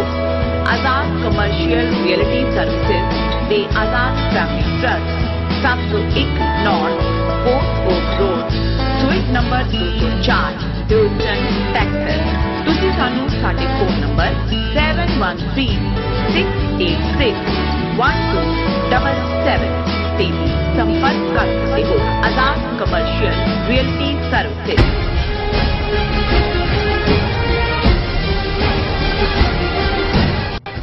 ਦਰਸ਼ਕੋ ਬ੍ਰੇਕ ਬਾਅਦ ਤੁਹਾਡਾ ਸਭ ਦਾ ਭਰਪੂਰ ਸਵਾਗਤ ਹੈ। ਸੋ ਵਿਊਅਰਸ, ਪ੍ਰੋਗਰਾਮ ਨੂੰ ਹੋਰ ਕੀ ਵਧਾਉਂਦੇ ਅੱਜ ਦੇ ਦੂਸਰੇ ਅਹਿਮ ਇਸ਼ੂ ਦੇ ਨਾਲ। ਇਸ ਦੇ ਵਿੱਚ ਆਪਾਂ ਗੱਲਬਾਤ ਕਰਨ ਜਾ ਰਹੇ ਹਾਂ ਕਿ ਸਾਊਥ ਅਫਰੀਕਾ ਵਿੱਚ ਨਸਲਵਾਦ ਦੇ ਖਿਲਾਫ ਲੜਾਈ ਜਿੱਤਣ ਵਾਲੇ ਮਹਾਨ ਨੇਤਾ ਨੈਲਸਨ ਮੰਡੇਲਾ ਦੀ ਪੋਤੀ ਨੇ ਕੈਨੇਡਾ ਦੇ ਪ੍ਰਸਿੱਧ ਅਖਬਾਰ ਟੋਰਾਂਟੋ ਸਟਾਰ ਵਿੱਚ ਇੱਕ ਆਰਟੀਕਲ ਲਿਖਿਆ ਹੈ। ਇਸ ਵਿੱਚ ਬੀਬੀ ਮੰਡੇਲਾ ਨੇ ਕਿਹਾ ਹੈ, ਜੇ ਇੰਟਰਨੈਸ਼ਨਲ ਮੁਦਾਖਲਤ ਨਾ ਹੋਈ ਤਾਂ ਭਾਰਤ ਇੱਕ ਨਸਲਵਾਦੀ ਅਪਾਰਥਾਈਡ ਸਟੇਟ ਬਣ ਜਾਵੇਗਾ। ਸੋ ਇਸ ਬਾਰੇ ਆਪਾਂ ਗੱਲਬਾਤ ਕਰਨ ਜਾ ਰਹੇ ਹਾਂ। ਸੋ ਅਸੀਂ ਚਾਹਾਂਗੇ ਕਿ ਤੁਸੀਂ ਨਾਲ ਇਸੇ ਤਰ੍ਹਾਂ ਬਣੇ ਰਹਿਣਾ। ਦੇਖਣ ਸੁਣਨੀ ਜਾਂ ਲਿਖਣ ਲਈ ਤੁਹਾਡਾ ਸਭ ਦਾ ਬਹੁਤ ਬਹੁਤ ਸ਼ੁਕਰੀਆ ਜੀ। ਡਾਕਟਰ ਸਾਹਿਬ ਕੀ ਕਹਿਣਾ ਚਾਹੋਗੇ? ਦੇਖੋ 20ਵੀਂ ਸਦੀ ਦੇ ਵਿੱਚ ਔਰ ਖਾਸ ਤੌਰ ਤੇ 20ਵੀਂ ਸਦੀ ਦੇ ਸੈਕੰਡ ਅੱਧ ਦੇ ਵਿੱਚ ਜੇ world class statesman, freedom fighter, ਇੱਕ ਟਾਵਰਿੰਗ ਪਰਸਨੈਲਿਟੀ ਉਸ ਦਾ ਨਾਂ ਲੈਣਾ ਹੋਏ ਤੇ ਈਸਟ ਹੋਏ ਵੈਸਟ ਹੋਏ ਹਰ ਇੱਕ ਦੇ ਮੂੰਹ ਨੈਲਸਨ ਮੰਡੇਲਾ ਨਿਕਲੇਗਾ ਜੀ। ਨੈਲਸਨ ਮੰਡੇਲਾ ਸਿਰਫ ਇੱਕ ਨਾਂ ਨਹੀਂ ਹੈ ਜਾਂ ਸਿਰਫ ਇਸ ਲਈ ਨਹੀਂ ਕਿ ਉਸਨੇ 26-27 ਸਾਲ ਕੈਦ ਕੱਟੀ, ਪਰ ਜਿਵੇਂ ਨੈਲਸਨ ਮੰਡੇਲਾ ਇੱਕ ਪਾਸੇ ਸਟਰਗਲ ਦਾ ਸਿੰਬਲ ਹੈ ਜੀ, ਦੂਸਰੇ ਪਾਸੇ ਫॉरगिवनेस ਦਾ ਵੀ ਉਹ ਸਿੰਬਲ ਹੈ, ਮਾਫ ਕਰਨ ਦਾ। ਫਿਰ ਬਹੁਤ ਘੱਟ ਨੇ ਜਿਨ੍ਹਾਂ ਨੂੰ ਕੁਦਰਤ ਇਹ ਮੌਕਾ ਦਿੰਦੀ ਹੈ, ਆਜ਼ਾਦੀ ਆਪਣੇ ਲੋਕਾਂ ਦੇ ਲਈ ਲੋਕ ਲੜਦੇ ਨੇ, ਲੜਦੇ ਲੜਦੇ ਮਰ ਜਾਂਦੇ ਨੇ ਜਾਂ ਜਦੋਂ ਤੱਕ ਉਹਨਾਂ ਨੂੰ ਹਾਸਲ ਹੁੰਦੀ ਹੈ ਉਹ ਉਹਨੂੰ ਆਪਣੀ ਮਰਜ਼ੀ ਦੀ ਸ਼ੇਪ ਨਹੀਂ ਦੇ ਸਕਦੇ। ਪਾਕਿਸਤਾਨ ਦੇ ਹਵਾਲੇ ਨਾਲ ਅਸੀਂ ਕਾਇਦੇ ਆਜ਼ਮ ਮੁਹੰਮਦ ਅਲੀ ਜਿਨ੍ਹਾਂ ਦਾ ਜ਼ਿਕਰ ਕਰਦੇ ਹਾਂ, ਜਿਨ੍ਹਾਂ ਨੇ ਇੱਕ ਸਿੰਗਲ ਪਰਸਨੈਲਿਟੀ ਹੈ ਜਿਹਨੇ ਮੁਲਕ ਬਣਾ ਕੇ ਦਿੱਤਾ ਹੈ। ਹਾਲਾਂਕਿ ਉਹਨਾਂ ਦੀ ਜ਼ਿੰਦਗੀ ਲਗਭਗ 13 ਮਹੀਨੇ ਹੀ ਰਹੀ ਆਜ਼ਾਦੀ ਤੋਂ ਬਾਅਦ, ਇਸ ਲਈ ਉਹ ਉਵੇਂ ਮੁਲਕ ਨੂੰ ਜਿਹੜਾ ਜੋ ਸਿਸਟਮ ਮਿਲ ਸਕਦਾ ਸੀ, ਔਰ ਇਹੀ ਕਾਰਨ ਹੈ ਕਿ ਪਿਛਲੇ 75 ਸਾਲ ਸਿਵਲ ਫੌਜੀ ਇਹ ਸਾਰਾ ਰਿਹਾ। ਜਾਰਜ ਵਾਸ਼ਿੰਗਟਨ ਉਹਨਾਂ ਖੁਸ਼ਕਿਸਮਤ ਮੈਂ ਸਮਝਦਾ ਐਵੇਂ ਅਮਰੀਕਾ ਦੀ ਹਿਸਟਰੀ ਦਾ ਇੱਕ ਜਿਹੜਾ ਉਹ ਕਰੈਕਟਰ ਹੈ ਜਿਹਨੇ ਲੀਡ ਕੀਤਾ ਬ੍ਰਿਟਿਸ਼ ਕਲੋਨੀਅਲਸ ਦੇ ਖਿਲਾਫ ਜੰਗ ਨੂੰ, ਇੰਨੇ ਆਡਸ ਦੇ ਹੁੰਦੇ ਆ ਵਿਕਟਰੀ ਲੈ ਕੇ ਦਿੱਤੀ। ਫਿਰ 2 ਟਰਮ ਪ੍ਰੈਜ਼ੀਡੈਂਟ ਰਿਹਾ ਔਰ ਆਪਣੇ ਉਸ ਪ੍ਰੈਜ਼ੀਡੈਂਸੀ ਪੀਰੀਅਡ 'ਚ 1776 ਦੇ ਵਿੱਚ ਜਿਹੜਾ ਡਿਕਲੇਰੇਸ਼ਨ ਆਫ ਇੰਡੀਪੈਂਡੈਂਸ ਹੁੰਦੀ ਹੈ, 3-4 ਸਾਲ ਜਿਹੜੀ ਆ ਉਹ ਜੰਗ ਚੱਲਦੀ ਹੈ। ਫਿਰ ਜਿਹੜਾ ਉਹ ਜਿਹੜਾ ਲਿਬਰੇਟ ਹੁੰਦਾ ਹੈ ਮੁਲਕ, ਜਿਹਨੂੰ ਰੈਵੋਲੂਸ਼ਨਰੀ ਵਾਰ ਕਿਹਾ ਜਾਂਦਾ ਹੈ। ਫਿਰ ਉਹਨਾਂ ਦੇ ਪੀਰੀਅਡ 'ਚ ਜਿਹੜਾ ਹੈ ਉਹ ਅਮਰੀਕਨ ਕਨਸਟੀਟਿਊਸ਼ਨ ਵੀ ਹੋਣ ਦੇ ਵਿੱਚ ਆਉਂਦਾ ਹੈ। ਔਰ ਫਿਰ ਉਹ ਜਿਹੜੀ ਨਰੋਈ ਪਰੰਪਰਾ ਅੱਜ ਜਿਵੇਂ 2 ਟਰਮਸ ਹੀ ਅਮਰੀਕਨ ਪ੍ਰੈਜ਼ੀਡੈਂਟ ਹੁੰਦਾ ਹੈ। ਜਾਰਜ ਵਾਸ਼ਿੰਗਟਨ ਜਿਹੜੇ ਫਿਜ਼ੀਕਲੀ ਫਿਟ ਸੀ 2 ਟਰਮਸ ਬਾਅਦ 8 ਸਾਲ ਤੋਂ ਬਾਅਦ ਉਹ ਛੱਡ ਦਿੰਦੇ ਨੇ ਔਰ ਜਾਰਜ ਵਾਸ਼ਿੰਗਟਨ ਅਮਰੀਕਾ ਦੇ ਫਾਦਰ ਆਫ ਦਾ ਨੇਸ਼ਨ ਬਣ ਜਾਂਦੇ ਨੇ। ਸੋ ਇਹ ਸ਼ਰਫ ਜਾਰਜ ਵਾਸ਼ਿੰਗਟਨ ਨੂੰ ਹਾਸਲ ਹੋਇਆ। ਹੁਣ ਅਸੀਂ ਗੱਲ ਨੈਲਸਨ ਮੰਡੇਲਾ ਦੀ ਕਰਦੇ ਹਾਂ ਕਿਉਂਕਿ ਨੈਲਸਨ ਮੰਡੇਲਾ ਜਿਨ੍ਹਾਂ ਨੇ ਉਹ ਉਸ ਸਾਊਥ ਅਫਰੀਕਾ 'ਚ ਪੈਦਾ ਹੋਏ ਜਿਸ ਸਾਊਥ ਅਫਰੀਕਾ ਦੇ ਵਿੱਚ ਜਦੋਂ ਅਸੀਂ ਬ੍ਰਿਟਿਸ਼ ਕਲੋਨੀਅਲਸ ਦਾ ਡਰਟੀ ਇਤਿਹਾਸ ਦੇਖਦੇ ਹਾਂ ਸਾਰੇ ਪਾਸੇ, ਸੋ ਇਹਨਾਂ ਨੇ ਇਹੀ ਨਹੀਂ ਕਿ ਦੁਨੀਆ ਨੂੰ ਕੋਲੋਨਾਈਜ਼ ਕੀਤਾ, ਅਫਰੀਕਾ ਨੂੰ ਤਾਂ ਉਹਨਾਂ ਨੇ ਖਾਸ ਤੌਰ ਤੇ ਇਹ ਸਾਰੀਆਂ ਯੂਰਪੀਅਨ ਪਾਵਰਸ ਨੇ 2-2 ਹੱਥੀਂ ਲੁੱਟਿਆ ਵੀ। ਅਫਰੀਕਾ 'ਚੋਂ ਹੀ ਜਿਹੜੀ ਸਲੇਵਰੀ ਗੁਲਾਮ ਕਿਵੇਂ ਬਨ ਕੇ ਜੰਜੀਰਾਂ ਦੇ ਨਾਲ ਨਿਲਾਮ ਕਰਕੇ ਸਮੁੰਦਰੀ ਜਹਾਜ਼ਾਂ ਰਾਹੀਂ ਅਮਰੀਕਾ ਤੋਂ ਲੈ ਕੇ ਯੂਰਪ ਭਰ ਦੇ ਵਿੱਚ ਹਰ ਥਾਂ ਉਹਨਾਂ ਨੂੰ ਅਮਰੀਕਾ 'ਚ ਅਸੀਂ ਦੇਖਦੇ ਹਾਂ ਕਿ ਸਲੇਵਰੀ ਦੀ ਜਿਹੜੀ ਡਰਟੀ ਹਿਸਟਰੀ ਹੈ ਕਿ ਕਿਵੇਂ ਉਹਨਾਂ ਨੂੰ ਬੌਲਦਾਂ ਦੀ ਥਾਂ ਤੇ ਅੱਗੇ ਹਲ ਵਾਹੁਣ ਦੇ ਲਈ ਜੋਤਿਆ ਗਿਆ। ਅਫਰੀਕਾ 'ਚੋਂ ਹੀ ਉਹਨਾਂ ਦੇ ਨੈਚੁਰਲ ਰਿਸੋਰਸ ਵੀ ਉੱਥੇ ਅੱਜ ਵੀ ਸੀਅਰਾ ਲਿਓਨ ਹੋਏ, ਦੂਸਰਾ ਹੋਏ, ਕਿਤੇ ਹੀਰੇ ਨੇ ਕਿਤੇ ਦੂਜੇ ਨੇ, ਕਿਵੇਂ ਪ੍ਰਾਈਵੇਟ ਆਰਮੀਜ਼ ਇਹਨਾਂ ਮੁਲਕਾਂ ਨੇ ਰੱਖੀਆਂ ਹੋਈਆਂ ਨੇ। ਲੇਕਿਨ ਸਾਊਥ ਅਫਰੀਕਾ ਨੂੰ ਬ੍ਰਿਟਿਸ਼ ਕਲੋਨੀਅਲਸ ਨੇ ਇੰਨਾ ਗ੍ਰਿਪ 'ਚ ਲਿਆਂਦਾ ਔਰ ਉੱਥੇ ਉਹ ਪੋਲੀਟੀਕਲ ਸਿਸਟਮ ਐਸਟੈਬਲਿਸ਼ ਕੀਤਾ ਪੱਕੇ ਤੌਰ ਦੇ ਉੱਤੇ ਜਿੱਥੇ ਕਿ ਕਾਲਿਆਂ ਦੇ ਆਲਮੋਸਟ ਕੋਈ ਹਕੂਕ ਨਹੀਂ ਸੀ ਔਰ ਵਰਸਟ ਕਿਸਮ ਦਾ ਬੇਸ਼ੱਕ ਸਲੇਵਰੀ ਦੇ ਨਾਲ ਜੁੜਿਆ ਹੋਇਆ ਹਰ ਮੁਲਕ ਦਾ ਮਾੜਾ ਇਤਿਹਾਸ ਹੈ, ਲੇਕਿਨ ਇਹ ਜਿਹੜਾ ਅਪਾਰਥਾਈਡ ਲਫ਼ਜ਼ ਹੈ ਜੇ ਇਸ ਨੂੰ ਕਹਿਣਾ ਹੋਏ